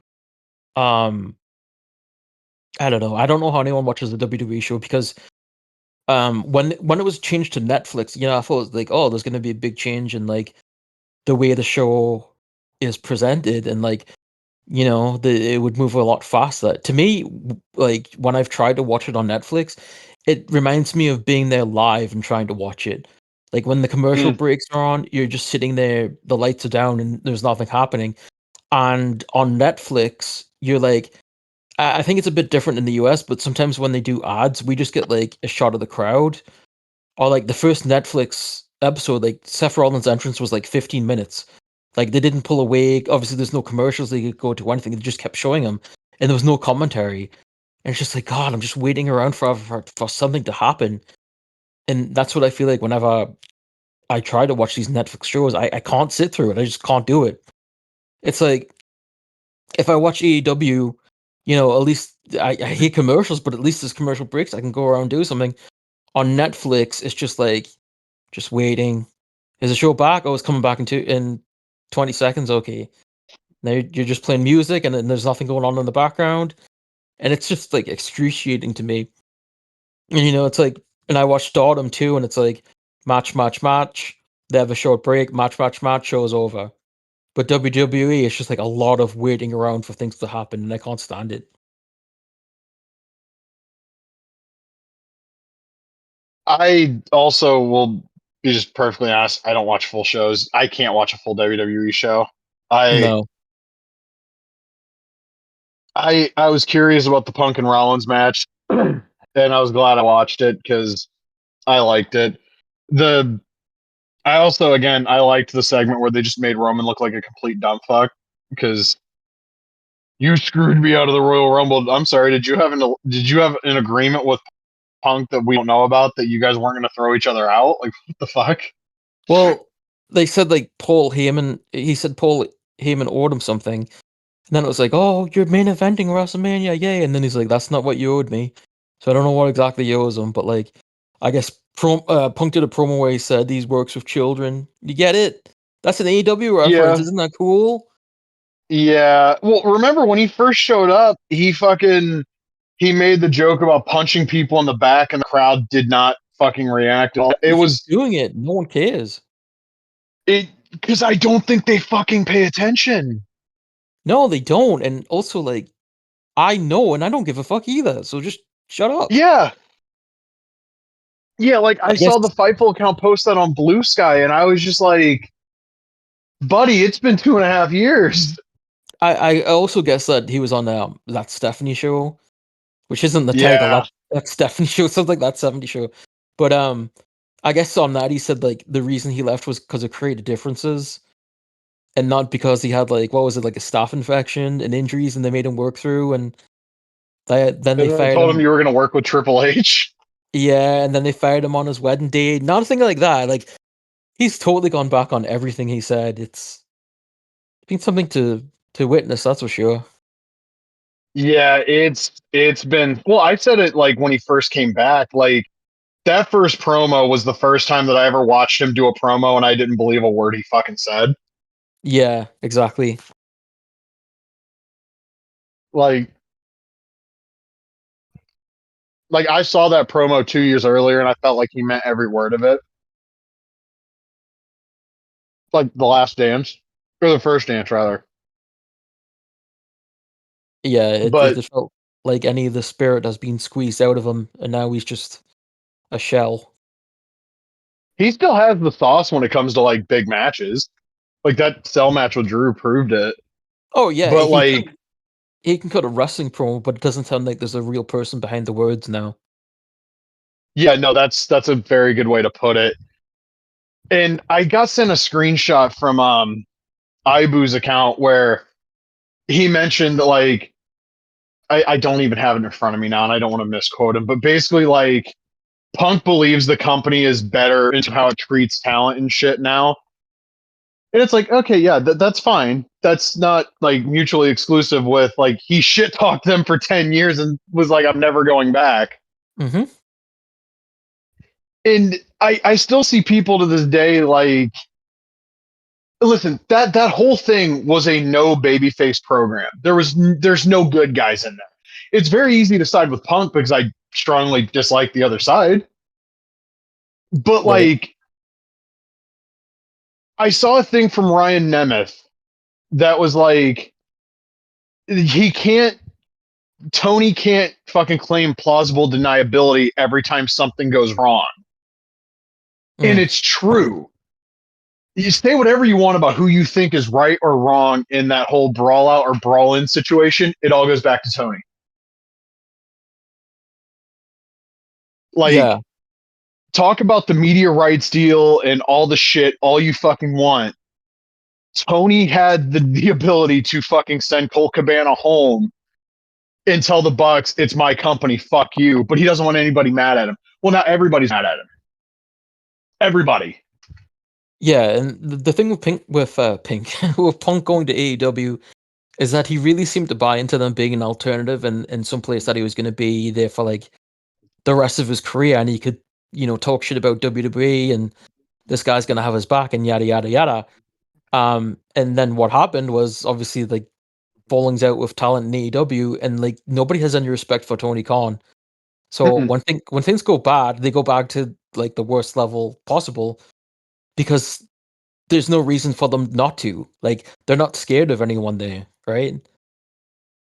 There's no fucking Jim Ross and talent relations to pull you into the office and fucking give you the Mm. coach fucking telling you to quit fucking up speed. Which is funny because Jim Ross actually works for the company, but yeah, I wouldn't want to put him in that position in this day and age anyway. No, apparently Tony Schiavone's like just completely fucking overworked and everybody feels bad for him. I Yeah, I mean can't imagine doing that to JR now. that seemed like the thing from day one. People were like, yeah, Tony Schiavone does this stuff, but like he just seems like a nice guy. It's just be like, hey, everybody calm down. It doesn't really work like that, like, especially with pro wrestlers. Yeah, well, especially when you have, and this I think is a big problem with AEW. You have a lot of guys that have the independent wrestler mindset, and not a lot of them have like the actual big league, like work for a top company mindset. Because like a lot of the stuff that's happened in AEW, that shit would not have flown in New Japan, Yeah. like at all. Like you look at how the roster viewed the Young Bucks towards the end. A lot of guys didn't want to work with them. Mm.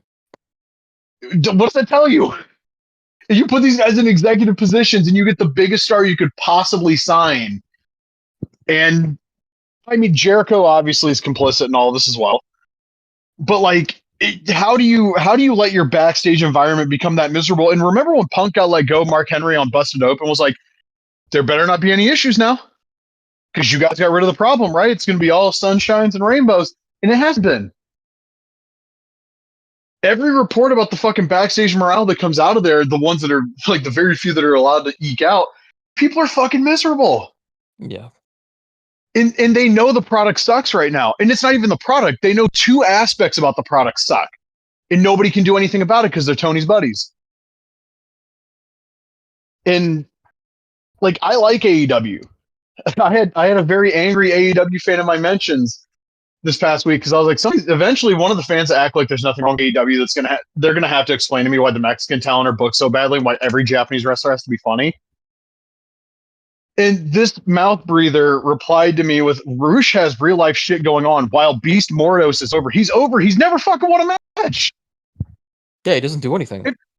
If the guy's over and you constantly book him to job, that is a failing on you as a promoter. That is the fan base telling you, we like this motherfucker. Please let him win. I mean, he's kind of become like a comedy character. He's doing that thing with Harley Graham. You know, And what are they gonna fucking do? Get married or something? the baby faces fucking always have to have that goofball fucking Alex Abrahantes with them. And everything he does screams, look at me, not the talent. And that's not somebody that you need managing people that you're not going to give promo time to, because the idea, I guess, is like, well, they can't speak English even though they fucking can. Yeah. Um, and then the guy was like, and Sheeta is the ace. No, she's not. She's never on fucking TV. What? That's crazy. How could you say that? And then like Yuki is working her gimmick, and the closest thing I could figure out is he meant Yuka Sakazaki. And by the way, her gimmick is she's funny little Japanese girl. I mean, That's the gimmick in AEW. She's not on TV right now either. No, she pops up like twice a year. She wins a match, gets a title shot, loses, goes back to Japan, and she's fucking awesome. I love Yuka Sakazaki. Well, she lives in the States now.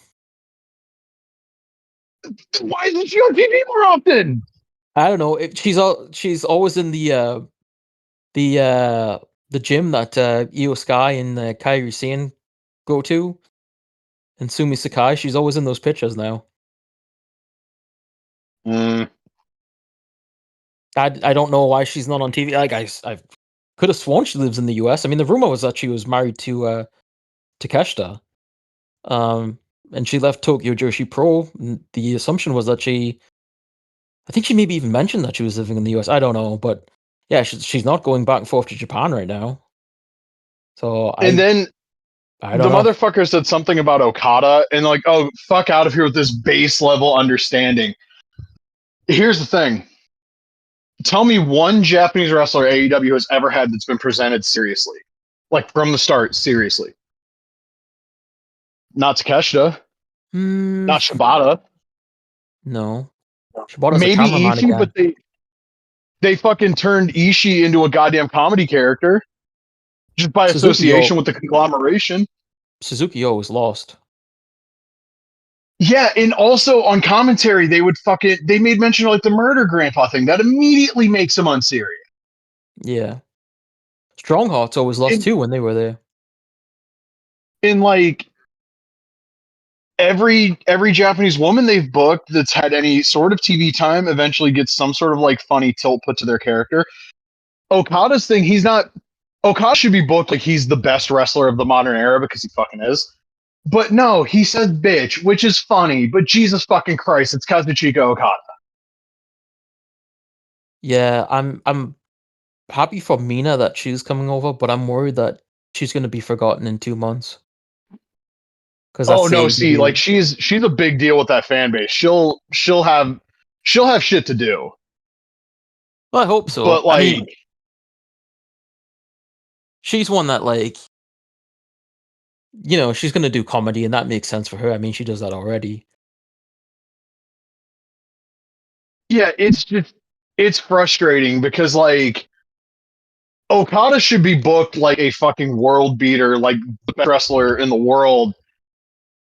But he's got to be silly and he's got to low blow everybody. Imagine if they fucking brought Muto over in like '97 and made him like fucking do dick and fart jokes with DX.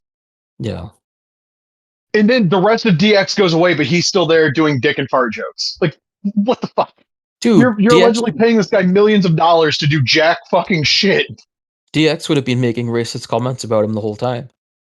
Oh yeah, for sure. It's dumb, but like they have the most talented roster that has ever been assembled. Even losing certain talents like Danielson, like Punk, Starks could have been a lot more than he was, and on this day I see clearly and all those things. But like you look at that roster right now, there's never been a better roster ever. Like they've surpassed peak WCW. It's crazy, like just on talent level. And what are they doing with any of it? No, Adam Cole gets 5 million chances. MJF gets 5 million chances. John Moxley gets 5 million chances. Chris Jericho gets 5 million chances. But we gotta fucking have Lee Moriarty sit on the bench? Yeah. We can't book him seriously? We have Top Flight, who like 3 years ago they really cared about, now they can't do shit. All of the like go on. They were on TV Wednesday, but that was because it was their hometown. And they got jobbed out last night. Home state. Yeah, I didn't even see that. They just signed Kevin Knight too. I was just like, why? They're not going to do anything with him. You have 8 million other people you're not doing shit with. Why are you adding to the roster? Yeah. And it's frustrating because like If you remove a few guys and push a few guys and make some room in the undercard for some more guys, that product would be on fire. What do you think about the rumors that AJ Styles is going to go there? So if AJ goes there, they need to bang out every dream match as fast as possible. The was Andrew Zarian He said is reliable. he didn't mention AJ, but he said he was really looking forward to Okada and Omega, and I guess people took that as insinuating that AJ would be involved with them if he signs with the company. That he never got that match with Kenny because Kenny turned on him, and that was AJ's last appearance in New Japan. And obviously he's got And history that with would be a big deal. yeah, for sure. And then obviously he's got history with Okada. I mean, I would personally love AJ to go there because I would like to see him, obviously against Kenny, and the another match with Okada would be cool. And I just think it'd be a better environment. Takeshita, Darby Allin, fucking Takeshita would be run really it, good. run it Yeah, back with Samoa Joe. Maybe this time they'll have a good match because all the ones they had in WWE fucking sucked. Osprey. Mm. Yeah. There's a lot of stuff you can The do there that feels fresh. AJ gets to wrestle the guy that's been cosplaying as him for a few years now, and that's not a knock on Osprey. I did think it was really funny when I watched Osprey versus Josh Alexander when they just started doing Kurt Angle and AJ Styles spots because it was TNA. Yeah, I wish, Like I wish, I was giggling at that. I wish the Styles clash wasn't like a setup move now or a secondary finisher because in New Japan they really sold that as like, that's death. Well, I And mean, there was the Yoshitatsu thing that kind of helped with that true, but like, I mean, it's a good finisher. And then he went to WWE and he was using the forearm as the finish, and I was just like, why not just use the Styles clash? because But the Styles clash is too dangerous. But Seth Rollins can stomp people's heads again. yeah. I don't get it. AJ and AEW, just from the perspective of I want to see that guy wrestle, Mhm. that's where I want him to be. There's so many matches. There's nobody left for him to fucking face in WWE. The one big match for him was Cody, and we got two of them last year, and they were fucking incredible. There's nobody, like maybe Punk, but like those guys don't like each other anyway. So, Wait, but if they sign AJ, does that mean they're going to sign Gallows and Anderson again? uh, Oh, I guess they didn't sign with them previously, right? They were with TNA when they were in AEW. yeah, but they were free agents for a minute, and AEW didn't bite. But if AJ says like, yeah, you need to bring my buddies in, do you pass up on AJ fucking Styles? No, I guess not. But like, what But do you do with Gallows and Anderson again? Like those dudes, they're going to be around forever. Carl Anderson hasn't been worth a shit as a wrestler since 2013. And Was that when it was in like the G1 finals? that was 2012. I'm talking like early 2013 when he got the title shot against Tanahashi for no fucking reason. Oh, okay. That match is amazing. That's like the best Carl Anderson match ever. It's like top 10 for Tanahashi too. Isn't it Like funny that how was New Japan just kept swapping out one bald guy for another because like they had Giant Bernard and Tomko, and then Tomko was gone and they swapped him out for Carl Anderson, and then Bernard was gone and they swapped him out for Gallows. they just hope nobody would notice. I guess bald white dudes. Bernard was so good in New Japan, dog. Oh Like yeah, yeah. that guy was awesome. He Lord was good for Tensai. like the 10 seconds he was in fucking All Japan too. Yeah, I think what happened there was I think they couldn't afford him anymore or whatever, so they reached out to New Japan.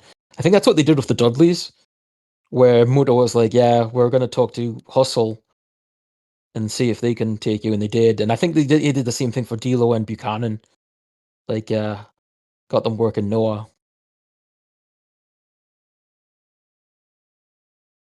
But yeah, Bernard was really cool. And then he went That was what as Zero One did with Loki. They were like, we don't want to fucking deal with you anymore. We're yeah, gonna call Noah and see if they got a spot for you. what's he up to now? I don't know. I saw Homicide retired recently, and the idea that Loki wasn't involved in that match feels a little wrong to me. Maybe they're not on speaking terms. I don't know. I could see it. I Left. like. In my heart of hearts, the match I would have wanted for Homicide's retirement would have been him and Loki against fucking like Joe and Jay Lethal or Joe and Punk. Yeah. But Punk's not going to work an indie show even if the Fed lets him, and also it's going to be too expensive to book him anyway if they would let you. And I don't know that. I mean, Joe probably would have done it just to do a favor for Homicide, but I don't know, man. They should have had like a triple threat: homicide versus suicide versus the homicidal suicidal Sabu. Well, Sabu's gearing up for his retirement match, which is unfortunately going to be against Joey Janela. Yeah, that's right. But this is my booking ideas. This is where my brain goes. You know, that's why Yeah, when I, when I play Fire Pro, I always have the all the Tiger masks team up against all the Black Tigers. that's fucked up. It's fun.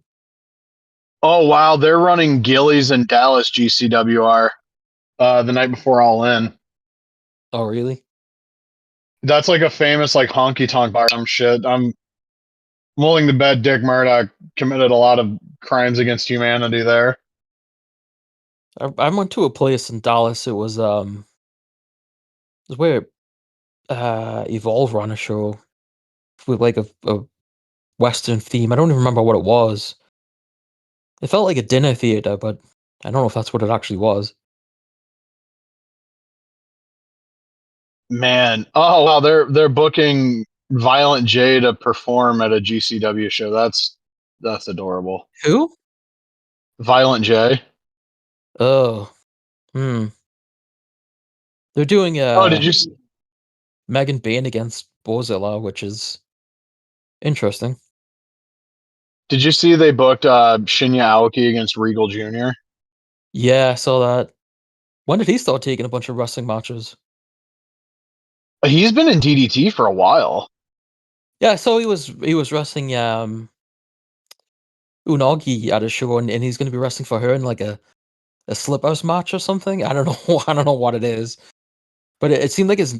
Well, I guess I wasn't paying too much attention to DDT because his name just like popped up out of nowhere to me. And I was like, oh, he's doing a bunch of matches. That's cool. There's a ton of talent booked on this Bloodsport show that like obviously there's Fed talent, but they got like Stardom talent on here too. There's Gabe Kidd who may or may not be under a New Japan deal anymore, allegedly. Yeah, Yeah, the Aoki who Bloodsport. does stuff for DDT. Yeah, the Bloodsport shows are crazy now because it's a mixture of AEW, WWE, and everybody really. Yeah, from Stardom they've got Konami against Konami and Micah. I assume they're probably gonna wrestle each other. Um, Natalia's wrestling. Uh, Miyu Yamashita. I yeah, saw from that one. from Tokyo Joshi Pro. Um, if people have been speculated as like she going to WWE because like the last Bloodsport show, I think she was against someone from WWE. I can't remember who, but she always seems to be like around WWE people. So I completely fucking forgot they booked Matt Tremont versus Minoru Suzuki. See, that's the thing. People have been trying to do these like dumbass Suzuki dream matches forever. Nobody thought what would happen if we just booked him against a bald, fat, ugly death match fuck. well, And Tremont's the best one you could book him against. remember in Qatar recently they had him a team with Enzo. Yeah, that's not the same thing though. That's unfortunate. That's an insult. Yeah, but it's just like the most random shit. So does Suzuki take the skewer spot in this match? Does he take the what? The skewer spot, like the skewers under the forehead. Oh no, he doesn't. Man, He's not going to do that. He's just going to slap him around a bit and then laugh and eventually win. And they'll brawl in the I crowd a don't bit. know, man. I'm convincing myself he's taken at least two unprotected chair shots too. Who was it he wrestled in GCW again? That was like, oh yeah, it was Jonathan Gresham. Like he tried to shake his hand after the match and just like laughed at him and walked away. That kind of sums up Jonathan Gresham's career, doesn't it? Yeah, it was good stuff. Suzuki's not working Bloodsport, is he? Uh, I don't see him listed yet. Oh, isn't is that the match against? That's not the match against Butterbean, is it? No. No, that's on the High Spot show. And Yeah, what a with fucking match, man! Dan Severn as the referee. What a fucking match! I got in a lot of trouble recently for saying it was a shame that he's MAGA. Oh, which one, Butterbean or Davern? Because I believe. Severn, Severn and Don Fry have a like toxic masculinity Oh, podcast. yeah, yeah. Joey Janela might have booked the best match of Mania weekend. What, the senior bout royal? God damn, how did you know? Because I know. I look at this card and I see Doug Gilbert, Tommy Rich, Ricky Morton, the Warlord, George South, and Mike Jackson, and I'm like, God damn, The I'm name that in. popped, the name that popped into my head, and he's passed away, but Gypsy Joe would have been a standout in that match. Another name that popped into my head because I think it would be funny to run that one back is New Jack. Imagine if like Tatsumi Fujinami just shows up for that match. God, I would lose my fucking mind. The rest of this card is kind of what it is. Like, I don't care about Fuego del Sol versus Atticus Kogar. I only know who the other guy is because I've seen his name. I've never seen him wrestle. A Gabe Kidd versus Mance Warner. I don't know if Mance Warner can overcome how much the other guy kind of sucks. Megan Bain and Bozilla sounds like a match where I respect the athletic ability of both competitors. That's an interesting one because Megan Bain was the top foreigner in Stardom, and Bozilla is the top foreigner in Marigold. And there was rumors that Megan Bain wanted to go to Marigold, and obviously didn't end up happening. So Bozilla sort of like is in her spot now. So I can't see them having like a definitive winner in that match. Oh right, Bozilla's fucking the daughter of Ulf Herman. I was Yeah, like, for whatever reason, on the tip of my tongue was like, isn't she related to like Otto Vons? But no, that's not that's not the case. yeah, yeah. He was in the front row of a match at the first Marigold show. Oh my goodness. Butterbean versus Suzuki. That's a fucking match, though. That is that's a match you could book, and I watch. Dan Severn being MAGA doesn't shock me though. Don Fry especially. Like Jesus Christ, look at him, listen to Oh him. yeah, it didn't surprise me at all, but it was still like I like these guys are especially like Fry, like watching Pride. But yeah, it sucks. And that guy was called all sorts of slurs for saying that. Wait, what? I said I was called all sorts of different slurs for saying that it was disappointing that they were MAGA. Jesus Christ. Oh, it's the UFC fan base. It's the MMA fan Not, base. yeah, I mean, it's just Twitter in general. um, Yeah, well, yeah,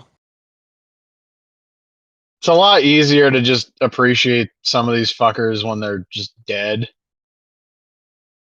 yeah, Like I can talk about liking Dick Murdoch as a wrestler because I don't have to see Dick Murdoch shoot interviews or read his Twitter or anything. yeah. Imagine the stuff we would be posting today.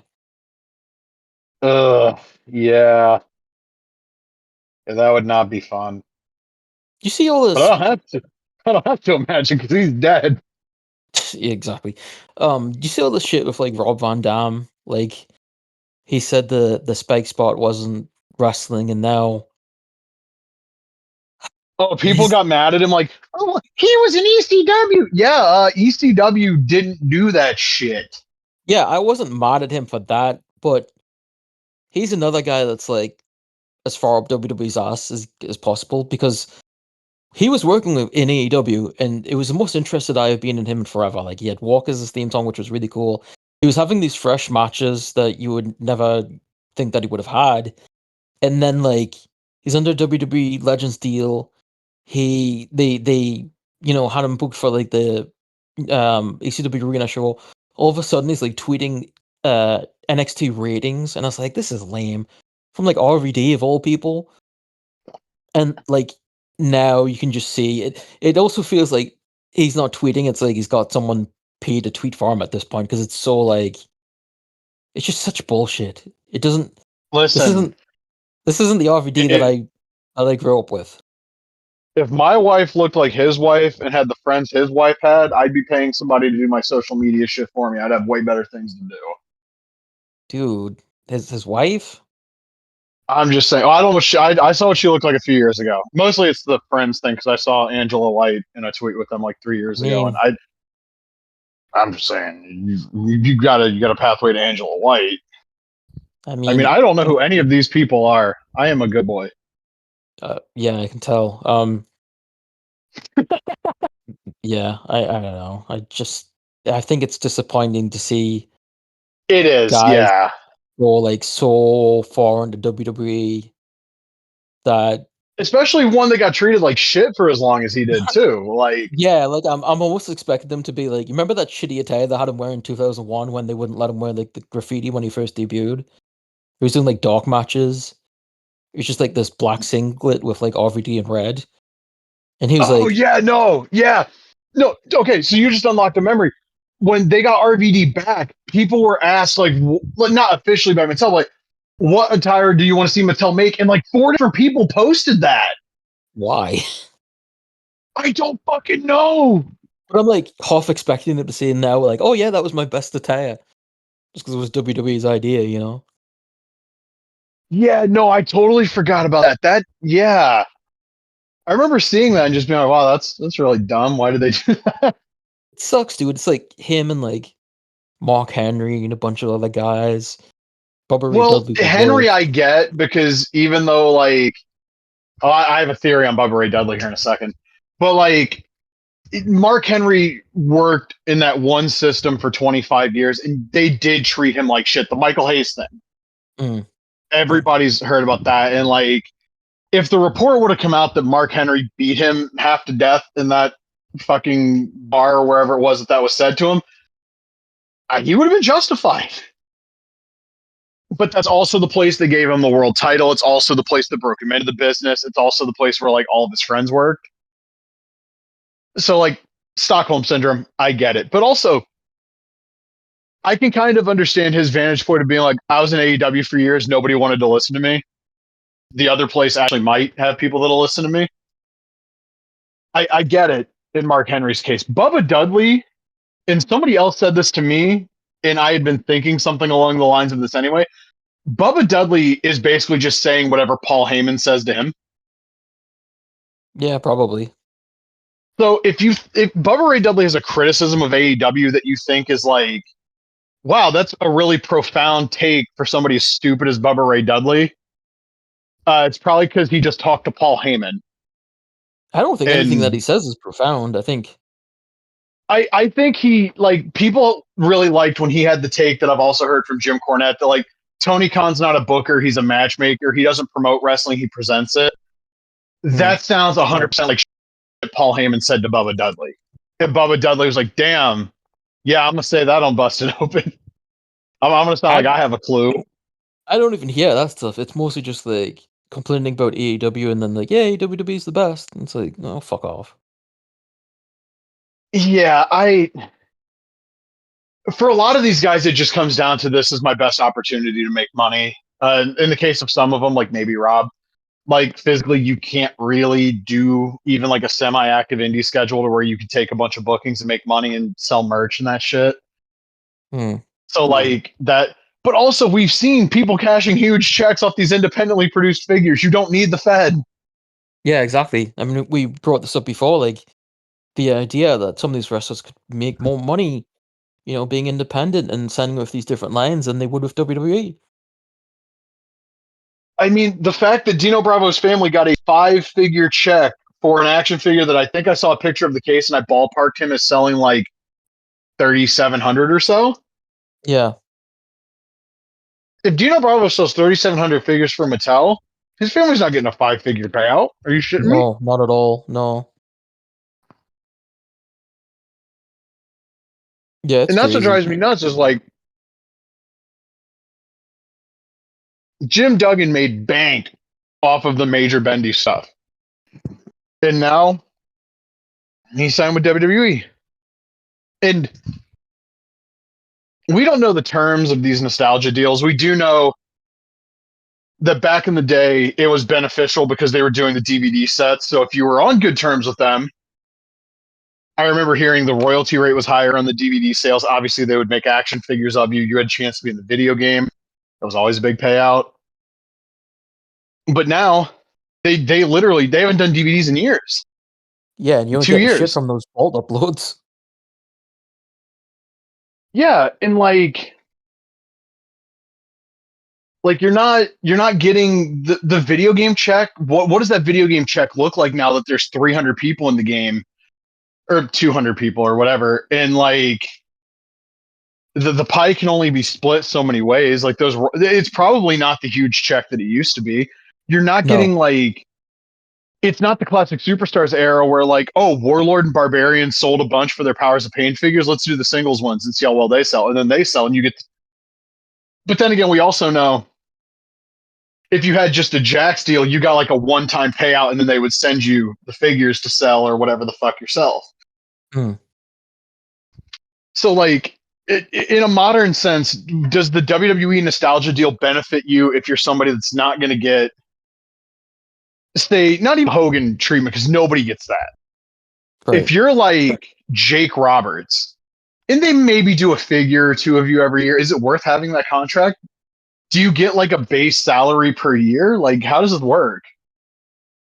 Yeah, I mean, And obviously we don't know the exact details, but in some cases, I mean, in a lot of cases, I have a hard time believing that they're making more money in WWE. yeah, it just, some shit just doesn't add up to my brain. Yeah. And that's like one of them. And people talk a lot about like, well, it's the WWE, and like, yeah, we all used to think these guys were fucking rich, and then you learn how much money the guys were making when business was down in like '95, and it's like, oh no, this is a company that historically pays people jack and fucking shit. Yeah, And what's the brand that Bulldog's under again?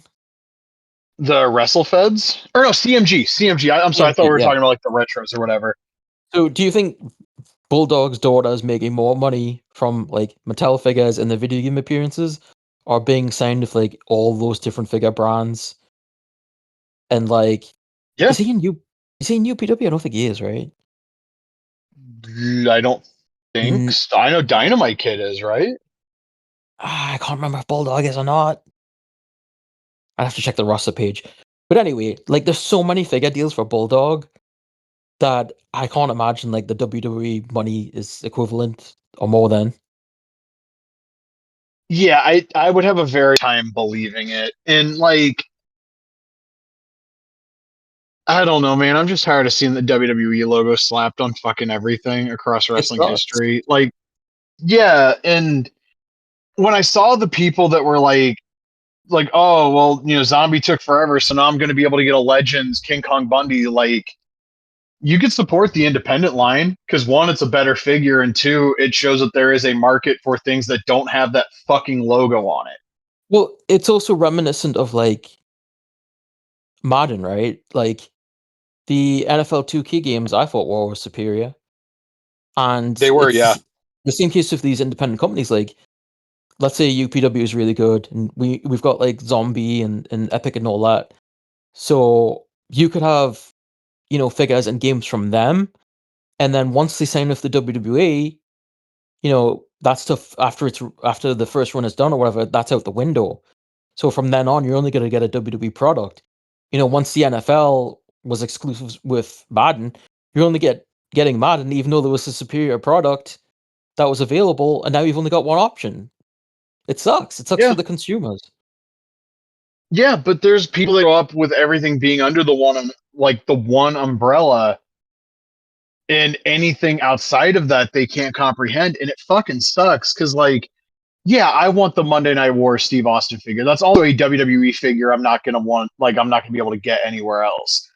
Mm. I don't want WWE to have Abdullah the Butcher under a nostalgia deal because one, I know the figure's not gonna be good, and two, like, I have the option in front of me. I might as well take that instead of waiting. Like, and that's like kind of like my other thing with this stuff.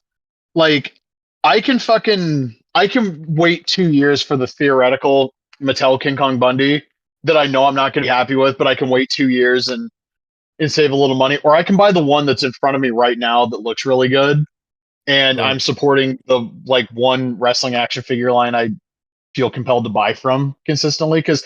I might have had this. I might have told you I had this revelation recently, but like that actually just might be my favorite wrestling figure line, like ever. Yeah. Not just the pinnacle. I mean, like heels and faces as a whole. Because you look at roster selection, there's a lot of guys in that I'm a huge fan of and mean a lot to me as a fan. And basically every fucking one of them is the best figure that guy's ever had, and it's probably gonna be the best until Zombie does another one. And I watched Kyle Peterson's video before I got Awesome and Tajiri in hand. Um, and he put them next to the ECW figures, which, for a little bit of lore, uh, when that second wave of ECW figures came out, like the Champion Clashers, Bash of the Brawlers, and Thrill Zone, I had my mom order me Sandman Tajiri and Mike Awesome from Figures Incorporated, which I think was on the verge of becoming Wrestling Superstore or had just become Wrestling Superstore. Either way, I got Awesome and Tajiri. They sent mom a check for Sandman because he was out of stock. So like when I had the option to buy them together from J&J Figures, I was like, of course I am. And those were like my actual two favorite ECW figures. Like they never lost ever. Like they were undefeated the whole time I had the ECW figure fed. Mm-hmm. And seeing the newer ones next to them, it was like, yeah, you know what? If you would have showed 9-year-old me who was like weirdly obsessed with my Hasbro toys, that like somebody's going to make these ECW guys you love in that style. And also, as much as you love the ECW figures, these ones are going to be better. Like 9-year-old me would have lost my shit. Yeah. And that's kind of where I'm at now with like buying anything toy collection wise. Like, does 33-year-old me think this is cool? Yeah. Would like 8-year-old me think this is cool? If both boxes are checked, I hit buy now. It's that simple. Like that Maximum Spider-Man, like people bitched about it, and I've seen a bunch of reviews of it. That figure looks awesome. People are just stupid. I wish it wasn't $50, but like Marvel tax, Disney tax, Hasbro tax, I get it. But like when that first went up for pre-order, I was like, 4-year-old me would probably lose his fucking mind for a Spider-Man toy like this. And 33-year-old me did when I saw the fucking pictures of that when I was at the break room at work. So like, buy now. It's sometimes like that with me. Like if I was a little kid and saw like the Muta figures, or for example, I would have been all over it. But like, if like 10-year-old me or whatever saw like the Batman Forever and Batman and Robin figures, like the McFarlane, I'd be like, "Fuck these movies are shit." But now I look at them with like a weird sense of nostalgia, where even if I didn't like the movies, I still, I don't know, in my brain, it's like it's I can't even really explain it. It's like I didn't like the movies, but like I at the same time I sort of grew up with them, so like I want to have those. It's a weird thing. And like I said, I'm not really sure how to word it properly, but it's sort of part of your history in a way, as corny as that may sound. Yeah. No, I get it. Cause like, ow, my ankle. It's part of the reason I like the zombie stuff so much. Like that Abdullah in particular, and I think I've mentioned this a million times, but specifically when it was revealed, like he's a guy that we got so little of anyway. If you look like Exactly. in terms of action figures released in the US, it's what the handful by Figures Toy Collection, the classic Superstar, and then the two zombie figures. Yeah. There's a couple of Kara Pros, like the mini Howl type figures and the Poppy, but like now that I say that out loud, even in Japan, he really didn't get that much. And as a No. kid, unless you had access to videotapes, you only ever saw him in the magazine. Yeah. And getting older and like, YouTube and the ditch being a thing, like getting to see him in like All Japan, the footage matched everything I thought his matches would be based on just magazine articles that I saw when I was a kid. And being able to get a figure of him, it's like this guy was like he was like a mythical fucking figure that you never actually got to see. Like Mm. he might as well have been a comic book character because all that existed were pictures and like write-ups. It wasn't like past a certain point, you could walk into a video store in the little town I lived in Ohio and find a video of Abdul the Butcher and Bruiser Brody. That was not an option. Right. Yeah.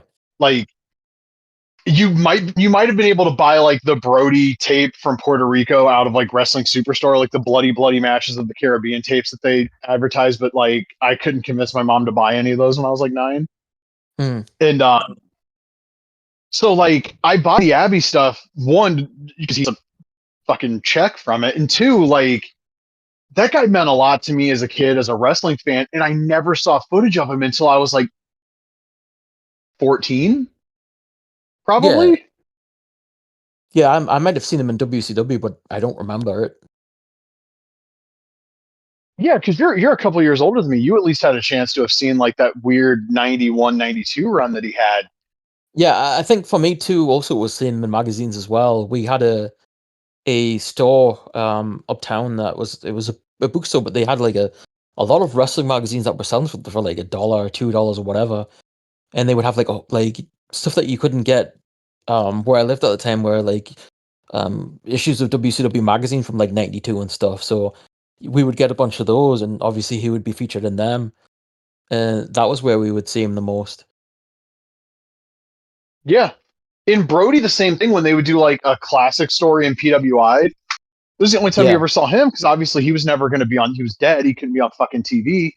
Mm. And again, it wasn't like I could walk into First Choice Video or Video Connection or later on Movie Gallery or whatever the video store was. I think they had a Family Video in the town that I work in now, or like the the video place that's where like Ace Hardware is now in the plaza on Main Street here.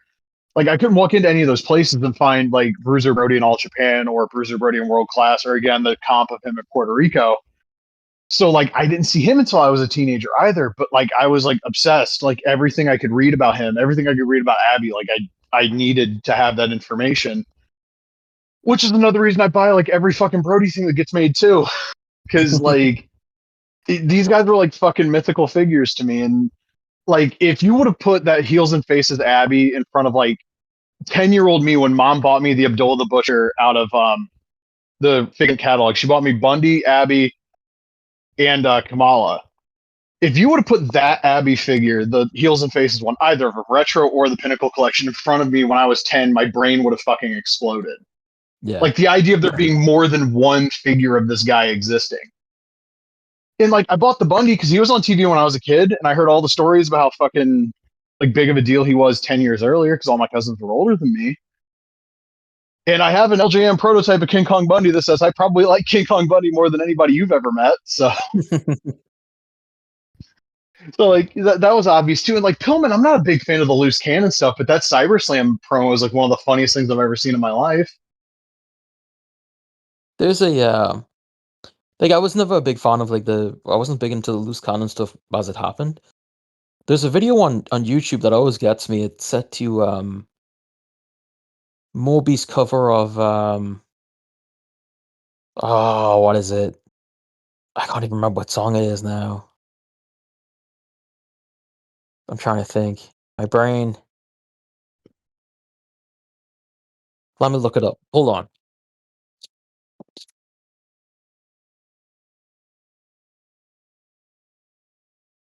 Riveting audio, I know. Finally, I'm not the one that does that bit. Oh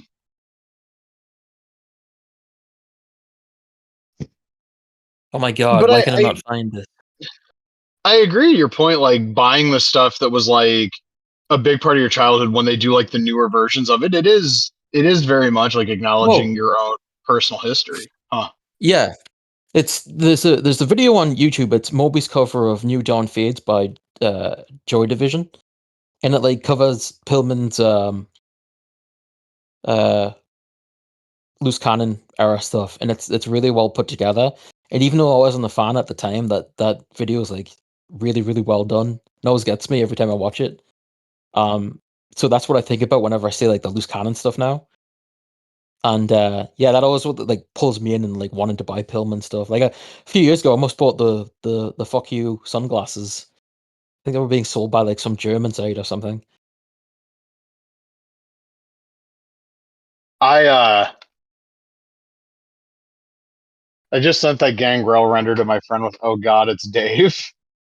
I don't know why. I don't know why that was my caption. The thing about the loose cannon with me is I remember being like 5 years old when Pillman's Got a Gun happened, and like just being like, he's not gonna actually shoot him. They're on TV. Like if he shoots him, he's gonna go to jail. And just thinking it was really dumb. And then I got older and found out like people thought that was like one of the best segments ever. And I'm just like, what? How does that work? How do you think I like I, it's I like remember. Ironside chopping up Val Venus's dick? Like there's no way you thought that was actually gonna fucking happen. It was just some dumb shit that they did. Yeah, I remember watching it as a kid and just being like sort of numb to it because I mean wrestling at that point there was a difference between watching pro wrestling and watching like say NYPD Blue. Um, Yeah. and when you have like a wrestling storyline with a gun, it's just like it didn't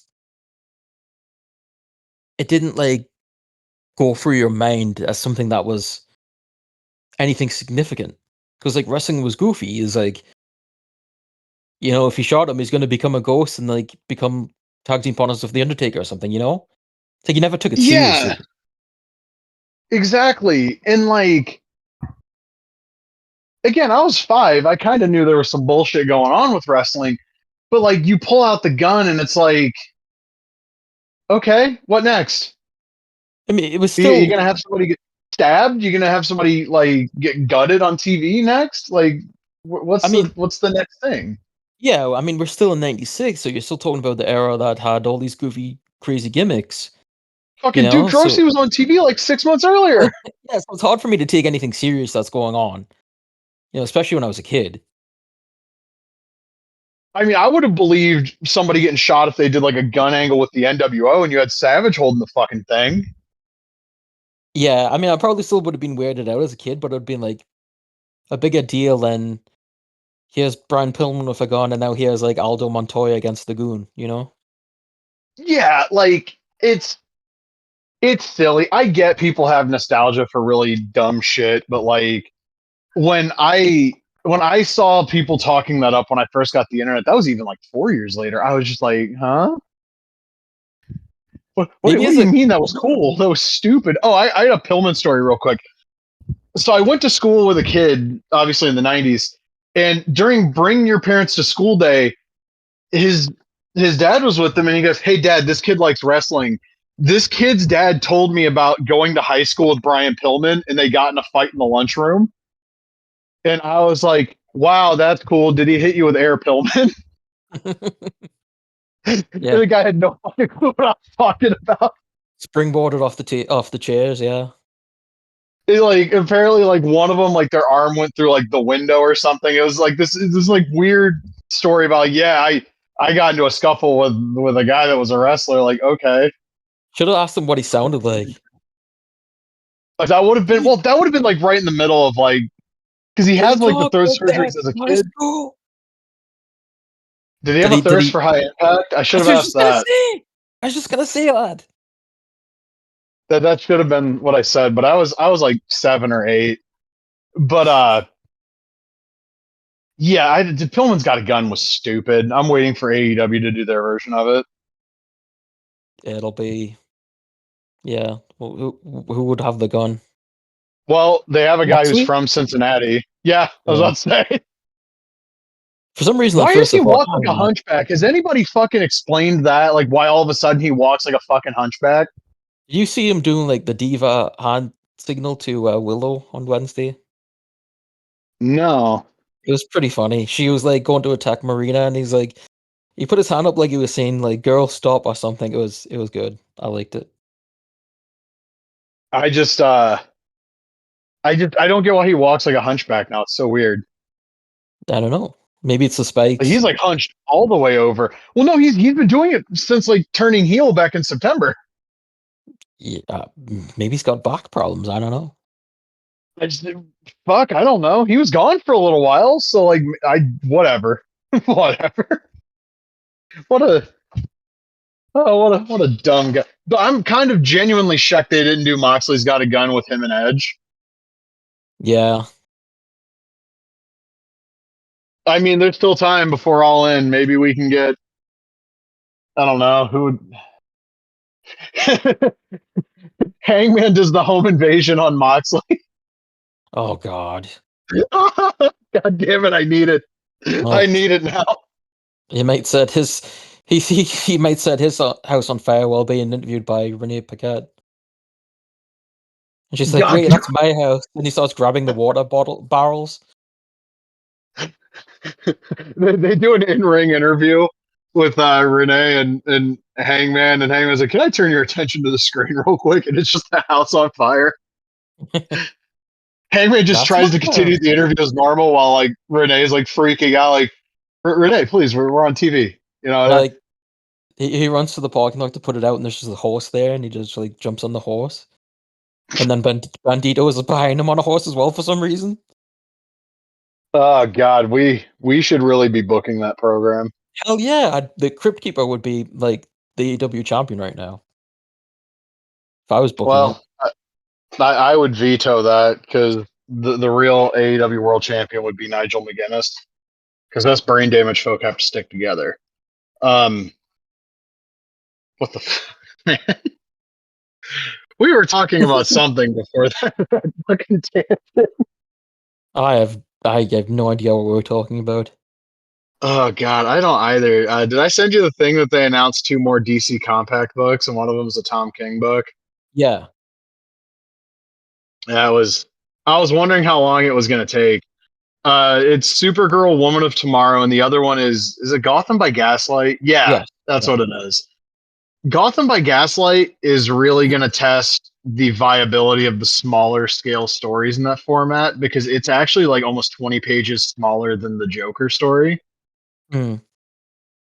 And I I don't know how I feel about like because if you're going to collect that, then are you going to collect the Killing Joke too? Like that would be kind of insane because that's just like a Right. one shot. And I'm not knocking, like I'm gonna buy it. It's a fucking compact Batman book. I'm in. But it's like it's really weird that like and I'm not even saying I've never read Gotham by Gaslight. I know a lot of people like it. But it's $10 for like 120 pages, which also means like if you're buying the regular size trade of it, it's probably $20 for that many pages. So the compact is just once again DC wins. It's a better value. Yeah, I get what you're saying. And I did I tell you the thing that happened at the comic shop? I have to talk about this. So I got the Captain America Winter Soldier Premiere Collection, right? Hmm. And somebody in there was just like, I don't understand why you wouldn't just buy the regular trade. And I went, okay, where's the regular trade? And he told me, and I went, okay, how much is it? And he said $30. And I was like, this is $15. And the guy was like, but you could just buy I was like, $30 isn't $15. Yeah, like what And is the he looked difference at me like, anyway?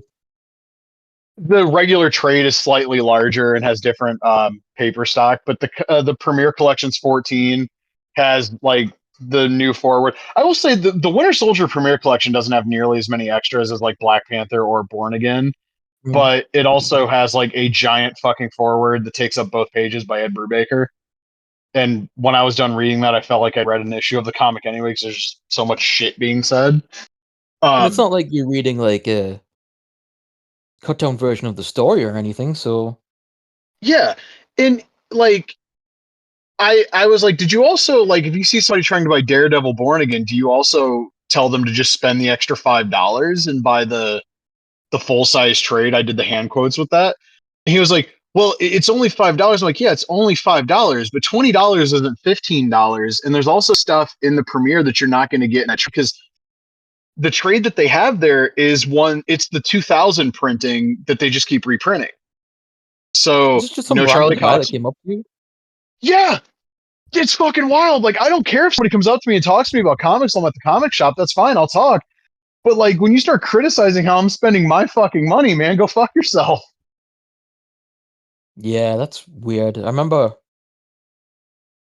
someone was talking to me when I was going to WrestleMania, and the kid that I was sitting next to me at work was like, "I can't believe someone would do that. Why would you spend money on fake fighting? Blah blah blah blah." And he just went off, and I was just like, "My fucking money. I'll spend it how I want."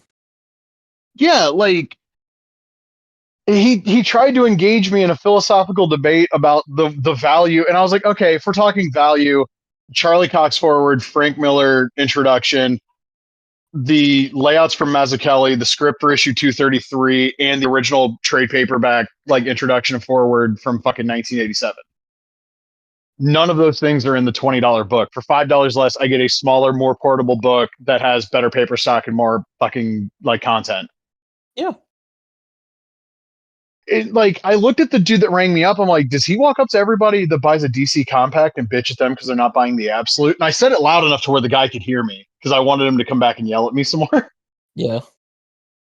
And the guy just kind of like you could see him kind of like his shoulders tensed up, and he just walked away. And I was just like, really, dude? Like, I remember when I bought Hush at that comic shop, and I told like one of my friends on social media, I was like, I got the Hush compact. They're like, why didn't you buy the Absolute? Because $10 is not $150. That's why. We've talked about. I mean, Those we were talking about it earlier, like the difference between someone getting a WWE figure as opposed to like a zombie and like the price difference. But this isn't even a case of like really a quality difference. I mean, if anything, the cheaper version sounds like the better quality. So what does it matter? It's the same story. yeah, like the Marvel premieres are like super, and like people get up their own ass about arguing which is the like you should buy the premieres over the compacts or vice versa. They're both doing different things. The compacts are $10, and they are, and this is not a slight. They are disposable entertainment. Like those are books you can read them multiple times because I've read Court of Owls like 2 times now, or you can read them once. If you lose it, it doesn't matter. It's $10 for the next printing if you want another copy. It's not like $100 Absolute where like if the binding breaks, guess what, buddy? Another $100, Yeah. and it might be out of print, and it might not come back in print for a couple of years. Like these are, I have a very hard time believing those compacts are going to be taken out of print anytime soon. They are No. selling disgustingly well. Yeah. And like the premiere books are a similar premise. They don't do the newsprint. They do invest. It is higher quality paper stock. And I do like all of the extras. If the extras weren't there, then the books probably wouldn't be $15. They'd probably be 12. And I'd be fine with that either way. My whole thing with both of these lines is we're essentially getting like in the case of like the Marvel stuff, we're getting like mini epic collections. In the case of DC, we're literally just getting Tankobon sized like trade paperbacks of like big fucking stories. And DC's got no shortage of evergreens they can just pull off the fucking shelf. We literally just talked about Gotham by Gaslight. It's 120 fucking pages. They just pull that off the shelf and do that whenever they want. Yeah. And the idea, like, well, these are aimed at new readers. That was another thing a guy said to me, and I was like, brother, I got like probably like $3,000 worth of like hardcovers I've bought in the last 3 years in my house. I'm not really a new reader. Like Like, who cares? people want to be fucking snobs about shit, and like, man, these are books about superheroes. If a line is done specifically to entice new readers to come in, why are you bitching about it? It's like, And if somebody just wants to collect these books because like I like the form, I genuinely like the form factor better. They're smaller books, which means they're easier to carry around. What does it matter? it's like if I buy a movie now, I'm probably gonna buy it on 4K, right? 4K Blu-ray because Right. I want like the highest quality. My nephew doesn't care. Like he just wants to watch the movie, so he'll go into the pawn shop and buy, a standard Blu-ray or maybe even a DVD for a much cheaper price. And I don't bother him about it because I mean, what at the end of the day, if he just wants to watch the movie, I'm not watching it. So what does it matter to me? Plus, like with the 4K Blu-rays, in some cases, I'm getting a worse deal because with the AI upscaling, everything looks like shit in some cases. So, but yeah, it's not Mm, like there's no yeah. reason to bother somebody about it. It's like, who cares? If it's not you, then what does it matter? Yeah, it was the first time somebody really got like shitty with me in the comic shop. And it was like, buddy, this is my money. eat He shit. probably does that every way. Yeah, like he was in there when I went and picked up my X-Men manga on Friday as well, and I was like, I'm waiting for him to come up to me and tell me just to watch the animated series so I can go, yeah, I have the whole thing on DVD. I bought them all on launch. Fuck Does off. he does he like sleep under the Magic the Gathering tables or something? I'm not even kidding when I tell you on Wednesday he like spawned out of fucking nowhere just to get shitty with me over like books I was buying. And he seemed like one of the kind of people that if you're like, oh, by the way, I have like every Spawn book that's coming out in the next like 4 months on pre-order, like a goddamn coronary. It's so dumb, man. I love comics. I hate the fandom. I love wrestling. I hate the fandom. I love action figures. I hate the fandom. And oh, I should probably mention this. I finished Trail of the Catwoman, the compact book. I don't know if I talked about that the last time we'd recorded, but No, I haven't yeah, read that yet. Ed Brubaker's the greatest writer ever. Yeah. I think I'm finally comfortable with saying that because like he wrote Captain America better than anybody's written Captain America. Scene of the Crime is incredible. The criminal trades I've read are amazing. That Catwoman story is fucking tremendous. I've been told by everybody that's read it, I'd really love his run on Daredevil, and I would believe it because I loved his run on Captain America, and I would imagine very different characters, but if you can write one pretty well, you can probably write the other one pretty well. Because we have Chip Zdarsky's doing Captain America in July, and he had a really good Daredevil run too. So, and he also had a really good Batman run, and so did Brubaker. Funny how that works out, isn't it? Yeah. I I haven't read anything in a while. I need to get back to. I want to read that.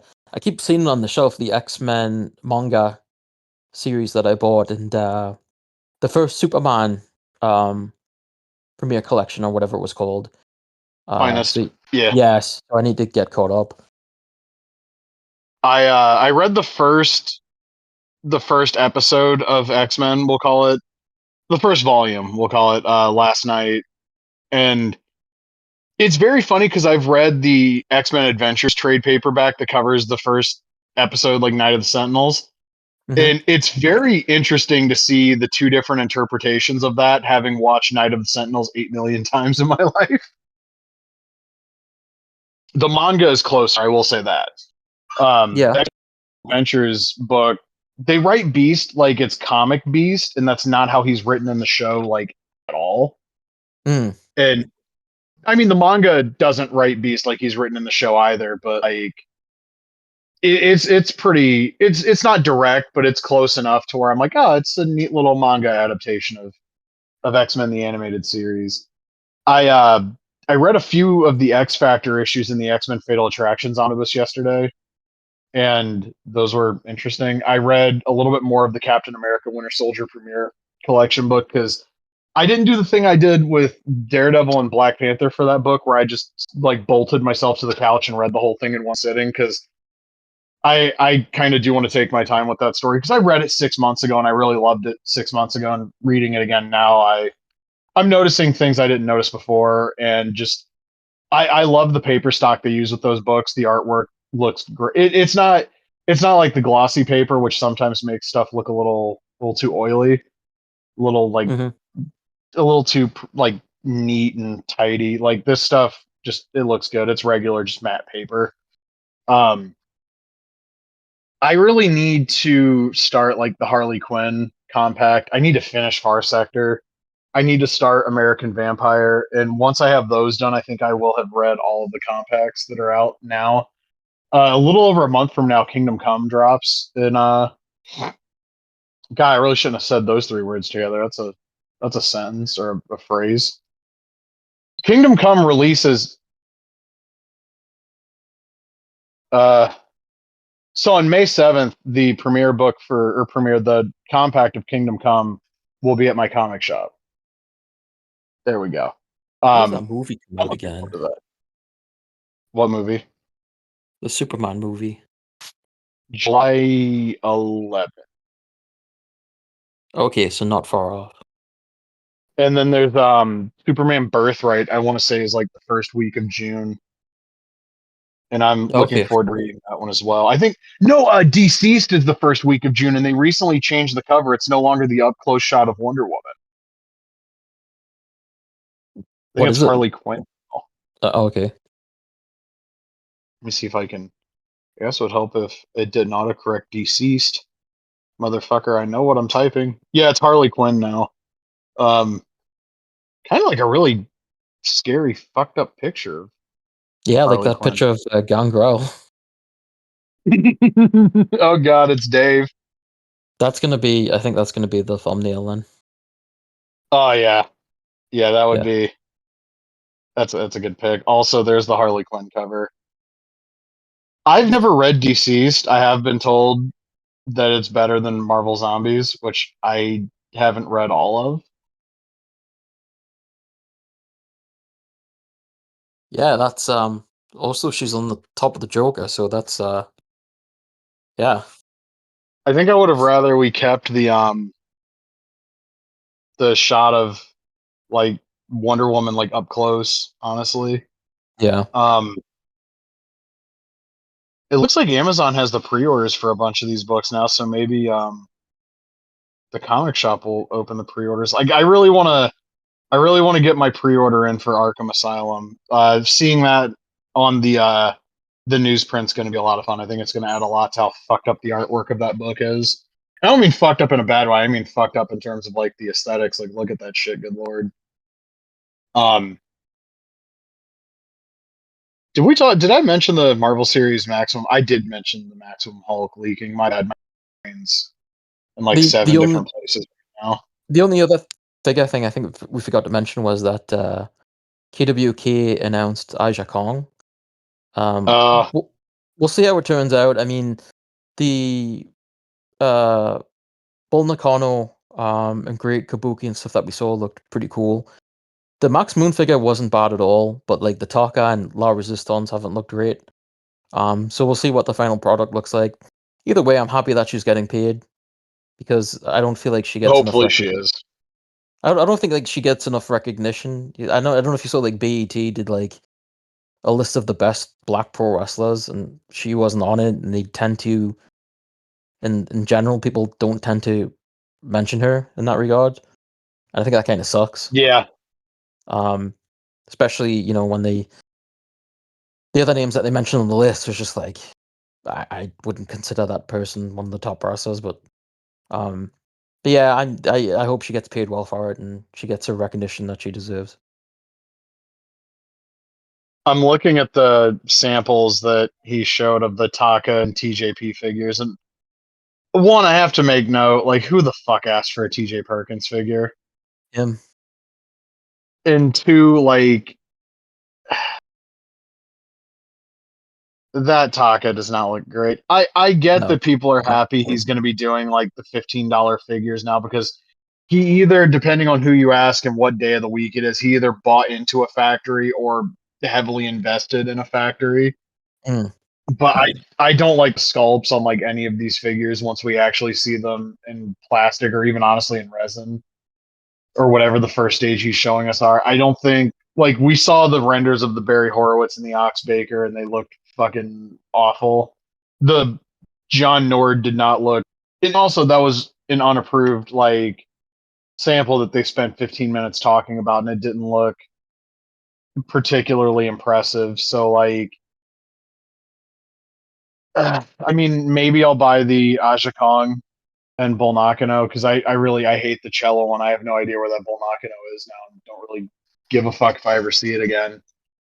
Um, but I just oh, before we go, the podcast thing that we and I agree with what you said. Like it's just really petty drama, but I want to talk about it because I feel I have a perspective that I want to share.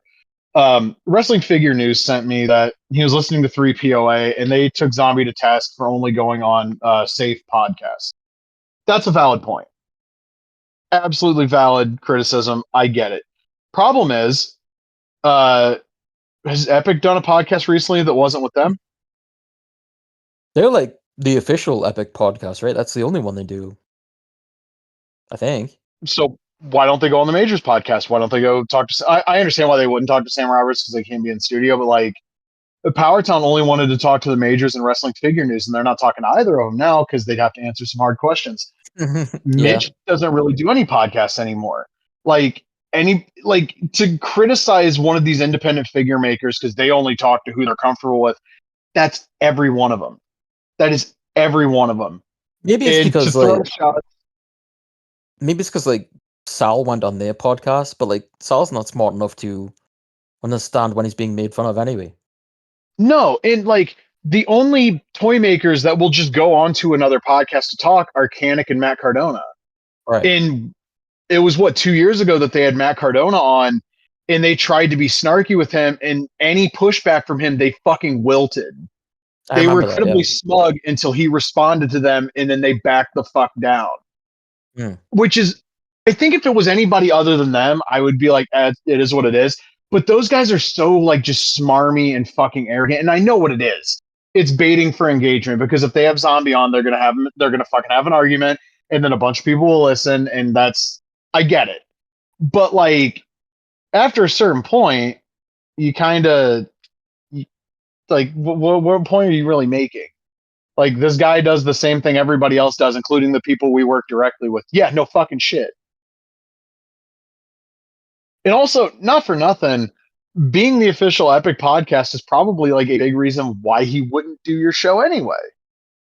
True. It would be like if the Majors were the official fucking like Heels and Faces podcast or the official like collect. Well, I mean, they are essentially the official Collect Me podcast, but like if they only fucking talked, like if the news was positively slanted towards what they made and they shat on everybody else or were smarmy about everybody else, and that's not what they do, but that is what the Epic guys do, the 3POA guys. And I just think it's really fucking lame, honestly. Like wrestling figures are such a small niche anyway, and the indie collector focused like lines are an even greater niche within a niche. And like it's fine if you want to say you think your product is better because they've all done it. Sal would be the one I would say out of all of them that has the least right to do it, but he's done it. But like the whole like ha ha ha, here's my criticism. Yeah, that criticism also applies to you. Shut the fuck up. Yeah, just as I said to you before and you brought it up, it's just needless drama. It's like I'm a part of their like Facebook group, but I've listened to the podcast like a handful of times. It's like I don't think about it, so I don't yeah. It It's is what it not an is. enjoyable podcast if I can be perfectly honest. I haven't listened enough to gauge, but like I don't listen unless they have a special guest or they're like tease announcements or anything. So you know, I mean, that's the only time I've ever listened to them is when they had a guest on, and it's like, I mean, some people could say the same about us. They might be like, "Oh, I want to oh listen yeah. when Freem's on or something." Well, I wouldn't blame them in that instance, honestly. Yeah, Oh, we gotta have him back on. We have Gakdog back on too. Um, you should have everyone back on, really, except for maybe Dave because I would feel terrible. I mean, if we had Dave back on, I think I'd be a lot less nice than I was the first time.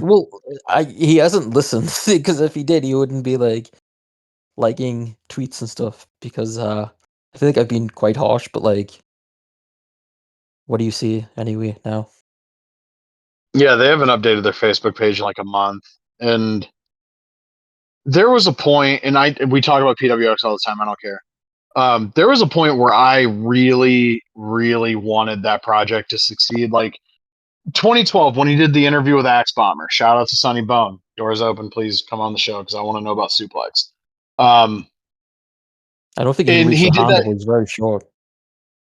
Well, I didn't know the Sonny Bone was short. That's funny. Anyway, keep going. Um, No, his edit in Fire Pro was small, so people were like, why are you small?" Anyway, keep going on. anyway, they did the State of the Union. There's going to be an announcement on February 29th or whatever the fuck.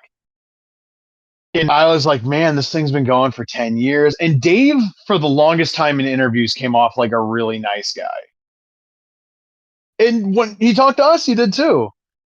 Yep. But then there was all the drama with the programmer from Uprising, the web nerd that he used to have do the streams and stuff, just kind of unceremoniously just not working with them anymore. And there being some sort of like weird fucking drama there that nobody ever clearly addressed in any meaningful way. And like you see the posts and it's like every so often trying to remind people that they fucking exist and like dude, just let it go, honestly. And like I don't know, man. That whole 2012 time period, like when Five Star Wrestling first got announced, and that game had like the really cool idea of like limb work actually mattering, and then it became like, oh, my leg hurts, I can't do a suplex. And like I explained to them, like I used to fucking argue with them in like the messenger DMs. Like a German suplex does not require you to like actually have full like you're not lifting your opponent with your legs on a German suplex. That's like all upper body. And they Mm. would not listen to me. So like if I beat your legs up a little bit, your character would be like, oh, I can't do a German suplex. Doesn't make any sense. And also limb work mattering that much is a great idea until you realize how much it just absolutely fucks gameplay up. Yeah, exactly. And I have the PS4 version of that game. Like it's on my PS4 currently as we speak. And I'll say this, there was potential there cuz like the game they dropped was not very good, but if it had a little bit more time to be polished, like and they didn't have the time nor the budget. They just kind of shoved it out and hoped for the best. But like I had a couple of really fun competitive matches against the AI in that game, and then the other 9 million things that I did in that game were just like me banging my head against a wall. In that thing where they're like, "Oh, we have more move animations in this game than any other wrestling game," and I was just like, "King of Colosseum 2." No, they said they had more moves per character. That's what it was. And I was like, King of Colosseum 2's move sets are like twice as big as your move sets are going to be, and they argued. I wish I still had the screenshots. They argued with me for fucking hours one day. Like, oh, you seem to tear us down everywhere on social media, and it's like because you have fucking 5 obvious burner accounts proclaiming this is the greatest game that's ever been made. Kiss my ass. I don't have that game, but if you have it installed, maybe that's something we should take a look at for like the next episode. I don't know that I actually want to play that game again. Oh, we gotta talk about Virtual Basement, brother. What? Uh, Virtual Basement. There was an update from them on the 21st. Oh, is that like you come to this event, you can sign up for the beta or whatever? Yeah, and Hollywood Haley J and the Tony Cheney guy are going to be there. Whoop, I don't know whoop, why I said whoop. his name's the Tony Cheney guy. Tony Cheney's just his name. But he's the guy from the fucking rope running demo from how long ago was that now? Hold on. I think I was in high school when that came out. Fuck, that would have made yeah, middle school sounds about right for me actually. Um Hold on.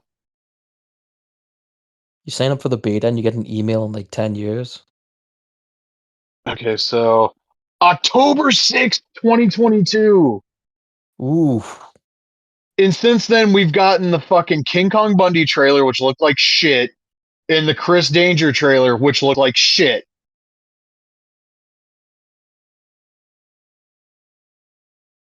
They're gonna have people hanging out. Is the game gonna be in a playable fucking state there? No. Like, what the fuck, man? I. It's been 5 years. It's been five That's fucking also years. like incredibly small in scope. If like the only people that can sign up for the beta are the people that go to this convention or whatever. Like Yeah, that seems strange. How many people there that go to this convention do you think will have a good enough computer to even run the game? Yeah, and like, are they even going to be willing to like do some sort of like beta access on consoles? Is this still going to launch on PS4? That's what I was wondering. I think like if you're gonna run a beta, it probably would be PC, but I don't know for sure. Like, I have so many fucking questions about like where everything stands with that game, because that game was announced before we had a launch date, I'm pretty sure, for the PS5. If anyone goes to that and happens to get like a flyer or like a link, just maybe hand it our way. Yeah. Yeah, I want to see how hilariously that thing fails to run on the Steam Deck, if that's possible. Oh God, they might blow it up. Well, they would owe me a new one. So so that would be nice. But it's like, independent wrestling games are such a funny, fickle thing because they take forever to make, especially if you're a smaller team. And we've learned over the last few years, you just have to promise the fucking world, and people will just blindly say your game is the greatest wrestling game ever made. And it's not just a shot of virtual basement. People did it with PWX, and people have done it with UPW. People have done it with all of these games that pop up, and it's like, okay, like I don't tell me the game's going to be great at this point. I need to see like a full unedited match. I want to see the AI versus the AI. I want to see the Yeah. top two people you've got testing this fucking game playing against each other. Hmm. Because that's what they do with Fight Forever. That first match that we saw, the Omega Adam Cole match, that was two people who understood the game playing the game. And it made the game look fucking incredible. And then you saw all the Fight Forever stuff that came out going into release, where it was like Brody Lee's kid playing the game, or Evil Uno playing the game, or they had people playing that game that fucking acted like they'd never played a fucking wrestling game before, and it made the game look like shit. Like, stop with like the we've signed people, or like, here's a look at a belt. Show me a look at a fucking match. I don't even care if it's just two of the generic create a wrestler in fucking trunks. Doesn't even need knee pads, boots, wrist tape, hair, fucking elbow pads, any of that. Just the generic fucking create a wrestler with a basic move set. Show me that match, and then I'll get Yeah. excited. Because right now I'm staring into a void of games that we might get sometime soon, and not a whole lot of reason to actually like be enthusiastic. Like, I hope Ultra was good. Obviously, I mean, I hope the wrestling code's good whenever the fuck that thing escapes. It's not going to be released. It will escape. And I have faith in ultra violence, because I know what Gakdal is going for with that game, and it's unique, which is a nice thing. Is like somebody doing something different. And like, that next DLC for Retromania sounds really cool. Too bad it's 6 months away, and like What? 3 years after the release of the game. Yeah, it drops in September. Oh, I didn't realize that. I think we talked about that last time, honestly. Oh, I don't remember, but like kind of crazy that they're showing it off now and like not releasing it for 6 months. That's strange. Let Plus, me take a gander just to be sure, but like, I'm almost certain that they like announced that for like September. it's not a huge amount of DLC, so to play like previewing it Yeah, now and September be like, 13th. it's kind of nuts. And they have a Patreon now. Oh, of course. Oh, that's from like July. What the fuck? It's one of their pinned posts on Instagram, and they showed the like tag finisher of Myers and Cardona. They showed the demolition decapitation as well. Okay, was that? Ah, here, this might be it. There's the double team clubs to the back. That animation is way too fucking slow. Like, no offense, but you gotta speed that shit up just a little bit. I just think if anything, Retro Mania, it's like when you get really bad 2K DLC. It's like you have a few matches, and then it's like, okay, now what? and like there isn't anything next. That's it. Yeah, there's not a lot to that game. And I think that would probably be fine if the game didn't cost as much as it does. Yeah, I like think you it's can still like change. $12, right? You can change costumes now, and that's cool. But like, I've changed the costume. I've had a few matches. What do you want me to do now? Like, I can play a standard match, and then I can play a battle royal, but there's not much changing. It's still pretty standard.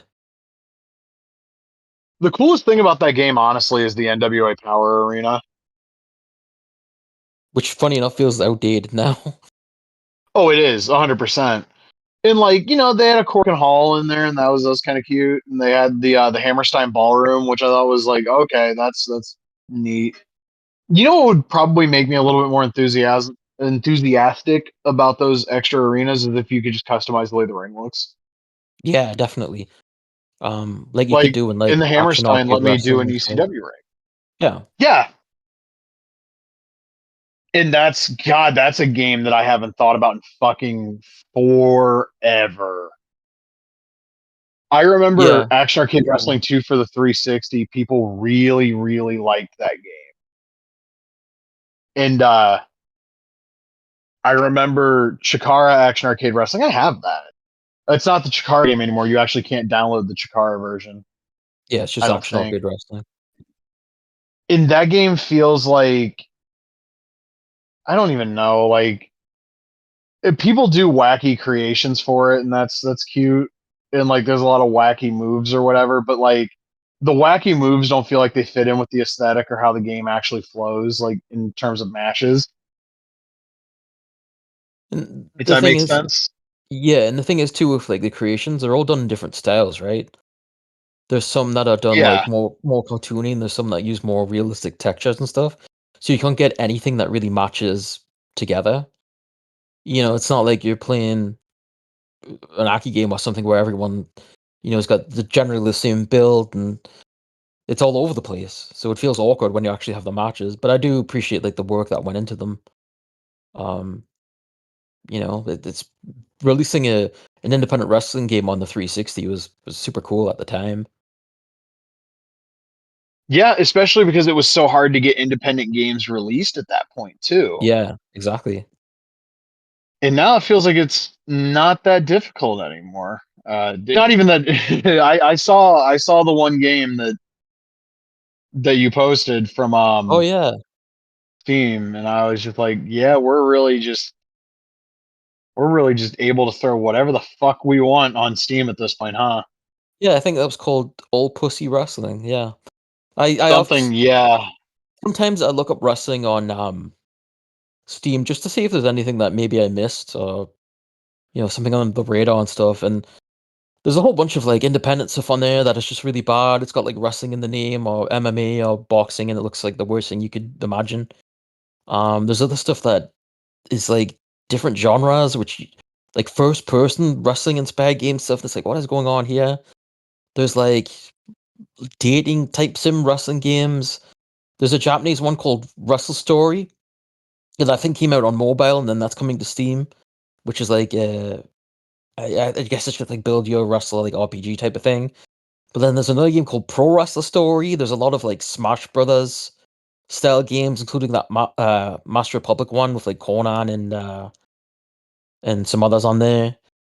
So I always check up often just to see if there's anything else that's going on, and you just run into like the most bizarre stuff. And yeah, it's a shame.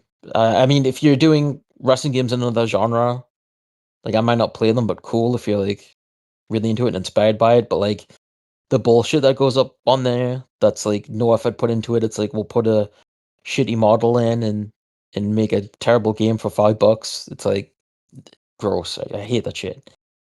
Um, yeah. yeah. Did you see that game that went up there recently? Not wrestling related, called, but it's like Enzoi or something like that. No. So it's a Korean developer doing a take on The Sims. Um, but it seems a lot more interesting than The Sims. Like I've looked at some gameplay and it just the way you build your character and choose their like personality and stuff seems super interesting. you can like travel by car. Apparently, you can run kids over in a car, which people were surprised by, like in a Sim style game. I don't know why they were trying that, but anyway. Yeah, it seems you can choose like a city to live in. One's like San Francisco, the other one's like Seoul, South Korea, and another one is like Hawaii, I guess. And you can choose like everything about the city, like the wildlife, the trees and everything, and how run down is the city and the birth rate and the population and all this stuff and all this crazy stuff. It looks super, super interesting. The only problem with it is that apparently there's like a lot of AI stuff in the game, like a lot of Uh, AI generated scripts and textures and stuff like that, which is kind of gross. There's something else too. There's a game called Headliners, which I thought looked so cool. It's like you're playing reporters in a city that's being attacked by kaiju's, and you see like Times Square and there's like giant monsters. I'm like, oh, that's cool as shit. There was a game called City Shrouded in Shadow on PS4 that had like Godzilla and like Ultraman and all these different things in it, and you were like trying to escape the city. And I just thought that's a great idea. But yeah, I guess that's a bunch of AI stuff too, which is kind of gross. But it's the way things are now, I guess. The Studio so, Ghibli AI stuff has been really terrible. oh, I saw a bunch of people on the fuck Ager pod group like doing like famous wrestling moments in that style, and I was just like, "Go fuck yourself." I've used AI images for like pretty dumb things, and someone then previously was like, "You shouldn't do that," and they were got like really onto me about it. I was like, "Yeah, whatever." But like this stuff here has really like I don't want to say like I don't know, not changed my mind because I always thought AI was pretty gross anyway, even though I do dumb things with it. But it's like after seeing this stuff, I was like, I really don't want to touch it anymore. That's like a level of like, when you read about the artists and the studios and stuff and the stories that they put behind them and the reason for the stories and everything like that and their style, it's just like that shit is really, really gross. And to see like people doing like pictures from like Columbine and that style and stuff, just Uh, like yeah, because we got to yeah, be edgy, bruh. Also, it's that terrible. um Marvel Cosmic Invasion game. Hmm. Someone sent me a screenshot of the character select screen, and I know what the fuck they're doing here. I played Marvel versus Capcom. It's legitimately just a tribute to MVC one select screen. Oh yeah, it That's totally so is. fucking cool. Yeah, these people know ball. They Yeah, know like I ball. said, like a lot of the animations are like straight up based on that, quite obviously. Yeah, I'm just saying, like I was not expecting when someone's like, "Hey, did you see this select screen?" And I fucking opened the message like, "No, that was not that was not what I was expecting at all."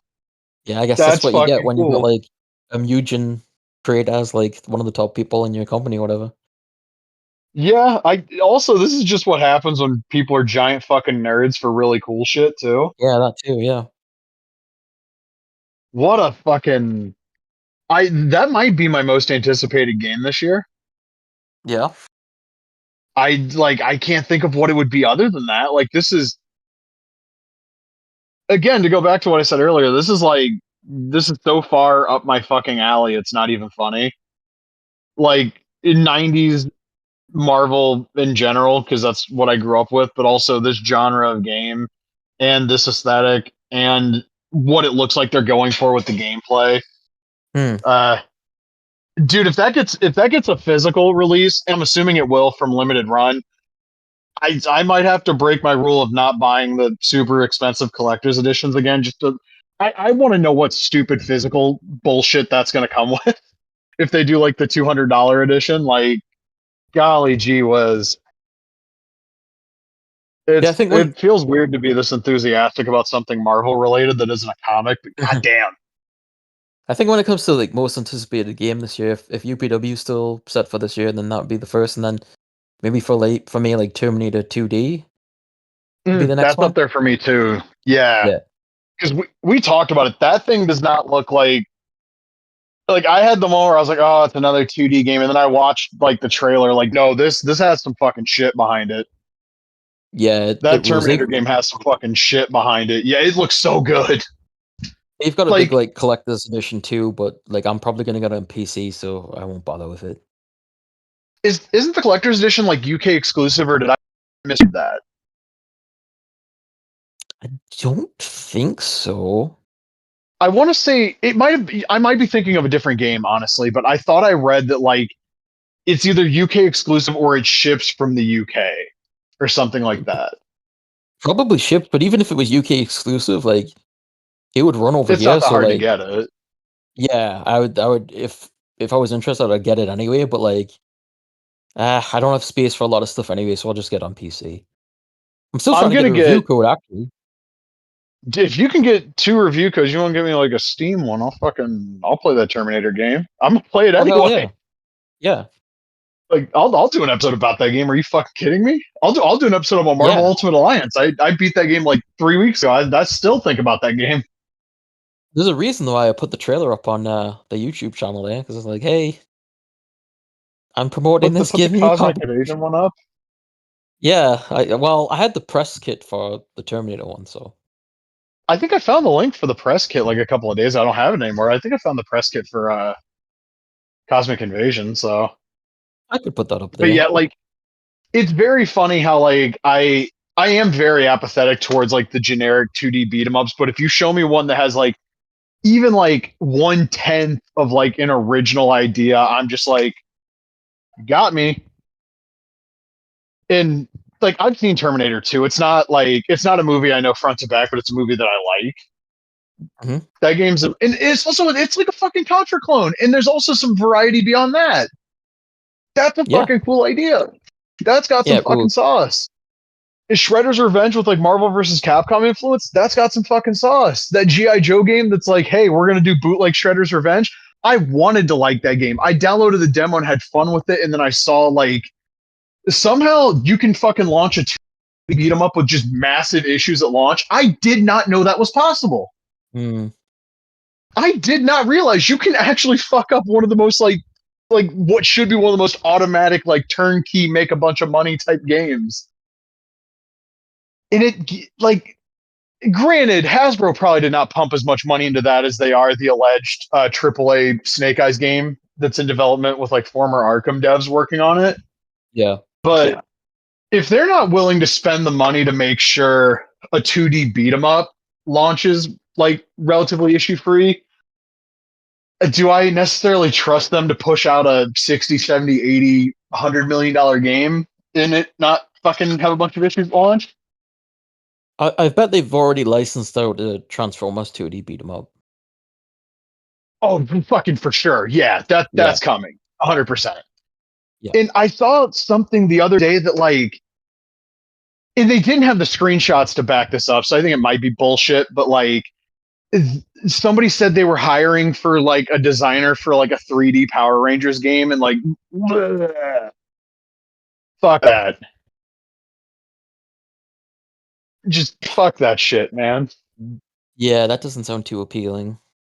You know what I want? If you're gonna do a team-based game like Power Rangers, Turtles, even got a GI Joe game like this, just do X-Men Legends. Yeah, Like I said it on Blue Sky a few weeks ago or whatever, but like comic book games fall into like one of like four categories. Basically, it's either like an Ultimate Alliance X-Men Legends clone, a fucking Spider-Man clone. I forget the rest of my post, but like it was like there's like a God of War clone, and then there was a fourth one. Basically, there's like four genres of games I actually want to fucking play now, and those are it. If you can make it fall into one of those four, you got me. But like I saw more leaks for that Wolverine game, and it's just like, who gives a shit at this point, man? Just fucking can we get Raven Software away from Call of Duty long enough to just fucking reboot X-Men Legends? Reboot fucking do a sequel to X-Men Origins Wolverine for Christ's sake. Just something. Can we get something with a little bit of fucking sauce other than Cosmic Invasion? I'm And trying to picture I've like seen a the thing. Oh, go on.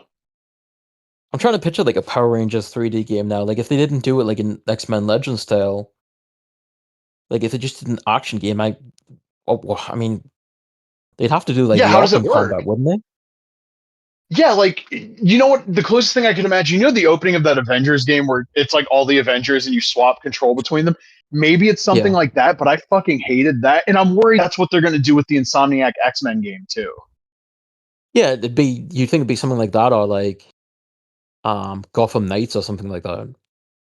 I never played that game. I did not hear good things. I played it once with my friend.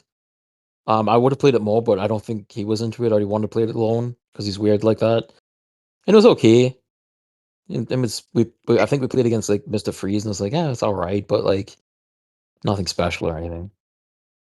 So I guess to wrap this up, because we've been going long, we know that like there's an Arkham A game in shock. development. They haven't officially announced it yet, huh? I said, what a shock. We went long. Yeah, it's almost like that's half the fucking gimmick of the show is we're just gonna ramble for hours. We need to like Um, have an old lady like come on in the middle and start like asking money like a PBS marathon or something. I could get my mom to do that.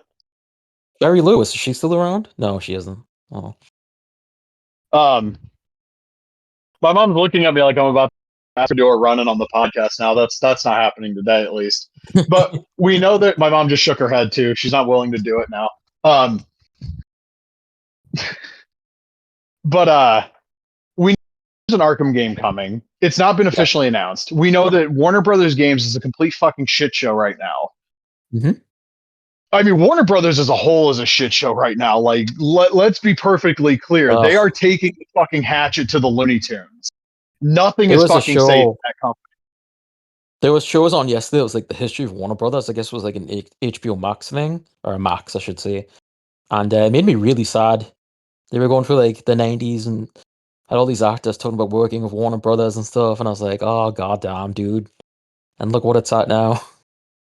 Yeah, and like we both know Superman's gonna do well. Like that's not a fucking it's fucking Superman. It's not a fucking question. I don't But I was know. talking with my friend Kara about this, and like if that movie does $1 billion at the box office, is that enough? Like Warner Brothers is hedging a lot of their bets around like that one fucking movie, kind of like they were with Suicide Squad. Like this game's gonna make us so much fucking money, and then it flops. Superman's going to do better than that. Like, let's be fucking honest. It's goddamn Superman. It's going to do well. But like, what happens if they have like some stupid, unattainable fucking number and like, oh, Superman did 800 million at the box office, but it wasn't enough for WB? What are you going to sell off DC at that point? I mean, Well, they're fucking looking into selling off the goddamn Looney Tunes. That's like the one thing anybody associates with Warner Brothers. Like, what the fuck are we doing? there's a few things here in regards to like Superman. Like, I hope it does well, but I don't think it's any sort of guarantee because it's not like the last few Superman movies have like drawn that much. Um, and I think this is Superman is more something people are looking for. But you've also got that crowd that's like Superman's lame, yada yada yada. And also, unfortunately, there's a negativity towards not just WB but DC as a brand from people who haven't even watched them. Like I brought it up before, like a girl that I was working with, I told her like I prefer DC to Marvel, and she was like, "Oh, why DC sucks?" And I was like, "What was the last DC movie you watched?" She couldn't even name anything. Um, so that tells you sort of their reputation. Yeah, Um, their quality control sucks. It always and has, but like in the last 20 years, it's been really bad. I think Superman's going to be a good movie. There was a report the other day that said it was the test screening. Apparently, the sort of idea of the movie is like not the idea, but the tone is like silly. It seems like it's more like classic comic booky. And there was like a subplot that was talked about, which seemed kind of fun. But it said that it was the people that watched it like really loved it. I think it's going to be good. Like James Gunn movies, I think are pretty great. I think it might do well, but again, you just brought it up. Like, how well is enough? You look at the video game division of any company these days. It doesn't seem to matter how much a game makes; it's always seen as a disappointment. Yeah, that's So, true. and you've got WB, a company that's already like billions in debt. How much does Superman have to do? Like, I have a feeling like, especially when you look at the cast, like the budget isn't as strong as you expect from a superhero movie. The cast is a lot of unknown that they're willing to bet on, hopefully for the next few years, or at least 10 years. I think the plan was. So they're going to bring them in, and they're not going to get paid as much as like a an Affleck or somebody like that, or somebody with a more star power. So I don't think the budget is going to be as big as people expect. But yeah, again, it's like how much does it have to make? If Superman doesn't do well, where does that leave DC? Are they going to use Lanterns and Supergirl that's already filming as tax write-offs? Like I would hope not. Um, I think even if Superman doesn't do as well as they hope, they need to give some breathing room and let the next few projects go as planned to see how they do as well.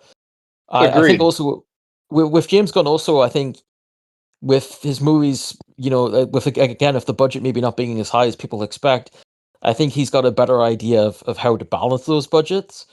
And Well, also those maybe reported budgets are bullshit because like my friend yeah, Kara pointed this out. Like they claimed fucking Deadpool and Wolverine had like $300 million budget, and there's no fucking way. right. But also, like, if they're apparently they're putting like a hell of a lot of marketing into this, and we haven't seen any yet, really, which is crazy to think Yeah, when the just the movie comes out teasers. in July. There's supposed to be something next week at CinemaCon, and the trailer, the official like #1 trailer, might be released at that time or whatever. So we don't have that much time to go, but like, also, how much are they putting into the budget for that? Because they're gonna expect a return based on that as well. I don't know. It's scary as a DC fan because I feel like, I really enjoyed Creature Commandos. I really enjoyed That show was Peacemaker, and great. yeah, and Peacemaker season 2 is coming out. We're gonna get Sergeant Rock, and uh GI Robot's gonna be in that, which is gonna be cool. It sounds great. So there's all this stuff that I'm looking forward to, but I just don't know how far it's gonna go. I mean, it's scary to think that, they might cease to exist. I don't think this should be like a DCU situation or a Zack Snyder situation where they pull out and go like, it's all fucked up, yada yada, and everyone does their own thing. Like, it seems like there's control now, and you've got someone that's the head of the studio to make sure everything is worked out properly. And it seems like it would be if they let it continue, if they let it breathe. But I just don't know if I trust WB to do that. Um, the stuff with Looney Tunes is pretty sad. I heard they were shopping Acme versus Coyote to other studios again. They need I know to. that, Everybody yeah, that saw that said it was like amazing. yeah, and I know they took all the Looney Tunes stuff off Max, and I know there was that rumor.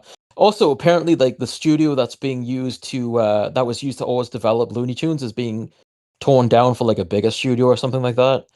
Um, I know there was talk that they were looking to sell Looney Tunes. Also, that comes from Jeff Snyder, who's like, he sucks. Like, he wasn't invited to the Superman press event a few months ago, and he like went off and like started talking shit about them ever since then. So I don't really trust what he says, but also I think it's a possibility based on what they've done. Which would be like the saddest thing of all, because when you think WB, you think Bugs Bunny, then Looney Tunes. Yeah, So that would it's be the a most iconic massive. thing they own. That would be like, I mean, essentially, it's like the same as Disney getting rid of Mickey Mouse, and it's Yeah. hard to grasp. That's like, what?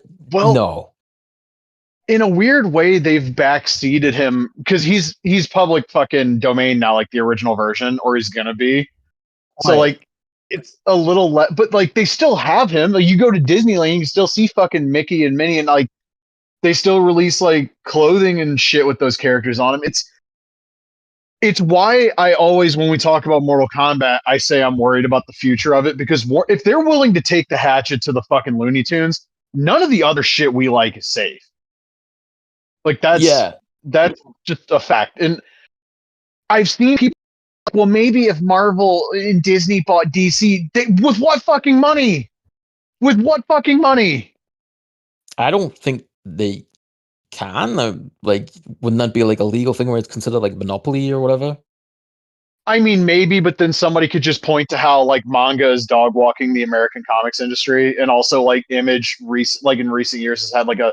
They're not nearly what they were like 25, 28, even 30, God forbid, years ago. But like they've been on the comeback. But yeah, like DC's market share is like 20 fucking percent. I don't. Antitrust isn't a fucking thing in this country really anymore. So like maybe somebody wouldn't allow it, but I keep seeing that sentiment, and I've seen that sentiment for years of, well, maybe we get good movies again. Maybe we get good comics again. Like, listen, I love Marvel. I think in actuality, honestly, Image probably might be my favorite of the three, but like, I love Marvel. I love Spider-Man, Captain America, the Hulk, the fucking X-Men are like my favorite thing ever. But like, I also read those absolute books that DC's been putting out, and like, I love Jonathan Hickman's Ultimate Spider-Man. Fucking Scott Snyder's Absolute Batman is every bit as good, if not better. I read issue 1 of Absolute Flash. It was fantastic. Issue 1 of Absolute Martian Manhunter is something that everybody listening to this podcast that somehow has survived the last 3 hours and 30 some odd minutes. If you haven't read it, you should read it. It's fucking awesome. And yeah, Hush 2, the first issue came out. And yeah, it's a shameless cash grab, but my counterpoint to that is fuck you. It's Jim Lee penciling an issue of a comic book. It Yeah. looks.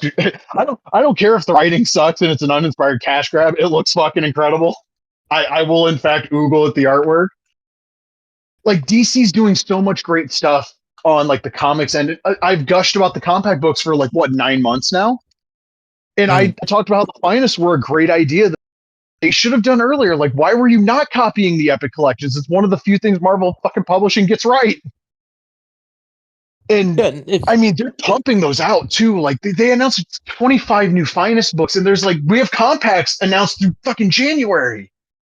Like I don't want anything to happen to DC. Like, yeah, I don't like DC as much as I like Marvel or even Image. I like DC more than Image sometimes actually. But like my favorite comic company will change depending on the day. Typically, it is either Image or Marvel. But like DC's doing so much good shit. If one movie, and also like not for nothing, trying to start a new superhero cinematic universe, like that just seems like a suicide mission at this point. People are tired of this shit. Like maybe in a few years it might have had a better chance, but like the American movie industry is so fucked anyway. Like the pandemic really made them start the fucking like just we got to put everything on streaming. If it doesn't make money in the first weekend, it's going to streaming. They don't want to make any money off of it. What here's the concept. Push the fucking physical release. Because they still make physical releases of all these big movies. Push physical release, put it on fucking streaming like 6 months later. Like that Deadpool and Wolverine 4K did like stupid numbers. Like it sold out fucking everywhere multiple times. How is it like nobody's willing to be like, okay, maybe we can go that route? That Lord of the Rings anime had a really cool 4K, and I saw like no enthusiasm about it. And it's like, heard it was a cool movie, but didn't do gangbusters at the box office, so they're going to treat it like something nobody fucking wants to watch. And here we are. I think if this stuff was a couple of years from now, maybe, but also Marvel's still plodding along with their fucking shit too. And it's like, I don't know. But the idea that DC could be tanked and sold off if Superman doesn't make $45 bajillion, because like my friend Kara said it, there might be a point where like they don't think $1 billion is enough for that movie to make, which shows how far up their heads are at Warner Brothers. Like, what happens if DC goes up for sale? You know what I wish would happen? Todd McFarlane buys it. He never would. That would be an interesting. I don't think he'd have the money to do it either, but like, it would be like the number, like the longest running going. It would be like CMLL going down and AAA being the only thing left, except AAA sucks worse than Marvel or Image. Like DC is as much of a cultural institution as anything, and it has been for longer. People cared about Batman movies far before they cared about X-Men or fucking Spider-Man. And they cared about Superman movies long before they cared about any of those things either, or two. So like the idea that we could be on the verge of like Warner Brothers trying to fire sale the number 2 comics company, that it's insane. I don't know what the end game is here. Why are you pillaging everything your company is known for? What the fuck do you gain? Yeah, I mean, the idea was that I think Zaslav, the whole reason he bought it was just to sell it off eventually, but you know, giving the company better prestige than it has currently. If you're just gonna devalue all the assets or even sell them off, then what value does the Warner Brothers name have at that point? Especially when there's still billions of dollars in debt. Who would want to buy that? somebody who wants to merge them and declare bankruptcy. Yeah, I mean, it's super sad that I just can't believe like the way Warner Brothers is in. No studios ever released had like a perfect schedule. Obviously, they've all had like bad movies and stuff, but No, but yeah, like I've Warner got Brothers has an insane catalog. We've talked about this on the show before. Like, there's a lot of yeah. attachment to a lot of the things they put out. Yeah, I think for me, it's more so than anybody else, even like Disney and stuff. Like I grew up on Looney Tunes more than Disney, so the idea that the whole brand could just be dead is just like a crazy thought. And also, like, New Line Cinema has been under their umbrella for most of my life, it feels like at this point. And like Yeah, Nightmare on Elm Street, the Mortal Kombat movies I grew up with as a kid, No Holds Fucking Barred was distributed by them, which is part of the reason that movie's always in like weird rights limbo. Warner Brothers put out fucking Ready to Rumble. I don't think that was even a New Line thing. I think that's just straight up fucking. And I know that movie sucks or whatever, but like my counterpoint is fuck you. That movie's hilarious. And like all the cartoons, not even just Looney Tunes, like the Batman animated series, which everybody loves. I haven't watched the Superman one in full since I was a kid, but like everybody loves that one too. And Cartoon Network as a whole, Ed, Ed and Eddie, Dexter's Laboratory, fucking Courage the Cowardly Dog, Grim The Adventures of Billy and Matrix. Mandy. Yeah, like torching all of that feels so insane. And like beyond just that, devaluing TBS and TNT to the point that he has too. It's crazy. I don't get it. And I fucking apologize that we went on this much of a tangent. But my point was like the new Batman Arkham game, like with all the disarray at Warner Brothers, do you trust that to be good? I mean, no, not at this point, no. But like, even if it is good, does it even matter? Because like, That's nothing a in good the video point. game, nothing in the video game industry makes enough money to be a success now, anyway. And like, what's the budget for that going to be? Is it going to be another shit show like Spider-Man 2 where the budget's $3 million? And yeah, that game sold 10 million units, but like, holy shit, a Spider-Man game has to sell like 6 or 7 million units to break even. What the fuck are we doing? And it's gonna be like a Wonder Woman situation where after a year they decide they want to go a different direction and then balloon it out of control. I'm still upset over that because like that developer put out like the best fucking Lord of the Rings like universe games we're ever gonna fucking have, Yeah, yeah. and now they're gone. And I mean, a lot of the people responsible for those games also are just at EA now working on that Black Panther game, which kind of sounds interesting. Hmm. So shout outs to them. But yeah, dude, everything's cooked. I try to enjoy my comic books. I enjoy my weekly trips because I get my comic books and then I get my greasy cheeseburgers and I come home. I eat my cheeseburgers before we're even out of Lima. Honestly, my soda lasts me until right about the time I get home. The comics, honestly, on Wednesday I had like fucking 3 or 4 comics read by the time I got home. I was just burning through those things. It's like I've always loved reading, but having like a weekly trip to go get a comic or several comics in my case and like just having the rest of the day because sometimes I go to the comic shop after work, like having that 4 or 5 hours before I wind down and go to bed to just I just sit there and read. I don't really watch a lot of TV anymore. Like that's so good. I love it. It helps my mental Yep. health too. Like especially on the weeks when like I have a lot of single issues when it's like 13 or 14 single issues like it was that one week and I just sit there and burn through this. It's the best. And maybe Todd McFarlane actually will drop a Spawn game again. He keeps threatening to remaster one of the old ones. And I mean, if he could somehow remaster the Super NES game, that would be something. Because I remember that game being fun, like the one time I played it. Dude, he's been talking about that movie for like feels like 20 years now. I don't trust him with a game. It'll take him another 20 Close years to to, put a game out. it's been close to 25. Because I think I remember the first time I heard about Spawn 2 was like '01. Yeah, Apparently, there's a script being worked on. Everything else is locked in. Jamie Foxx apparently is just yeah. waiting It's to play fucking Al Simmons. called King Spawn now, I guess. Yeah, apparently that's like a lot of people's favorite like Spawn book that gets released regularly. Is that I'm here to tell you the best Spawn book currently is Deadly Tales of the Gunslinger, and that shit is written by a guy who was an editor, or he was either the editor or the penciler or the inker. He was involved with the Garth Ennis Punisher run, is my point.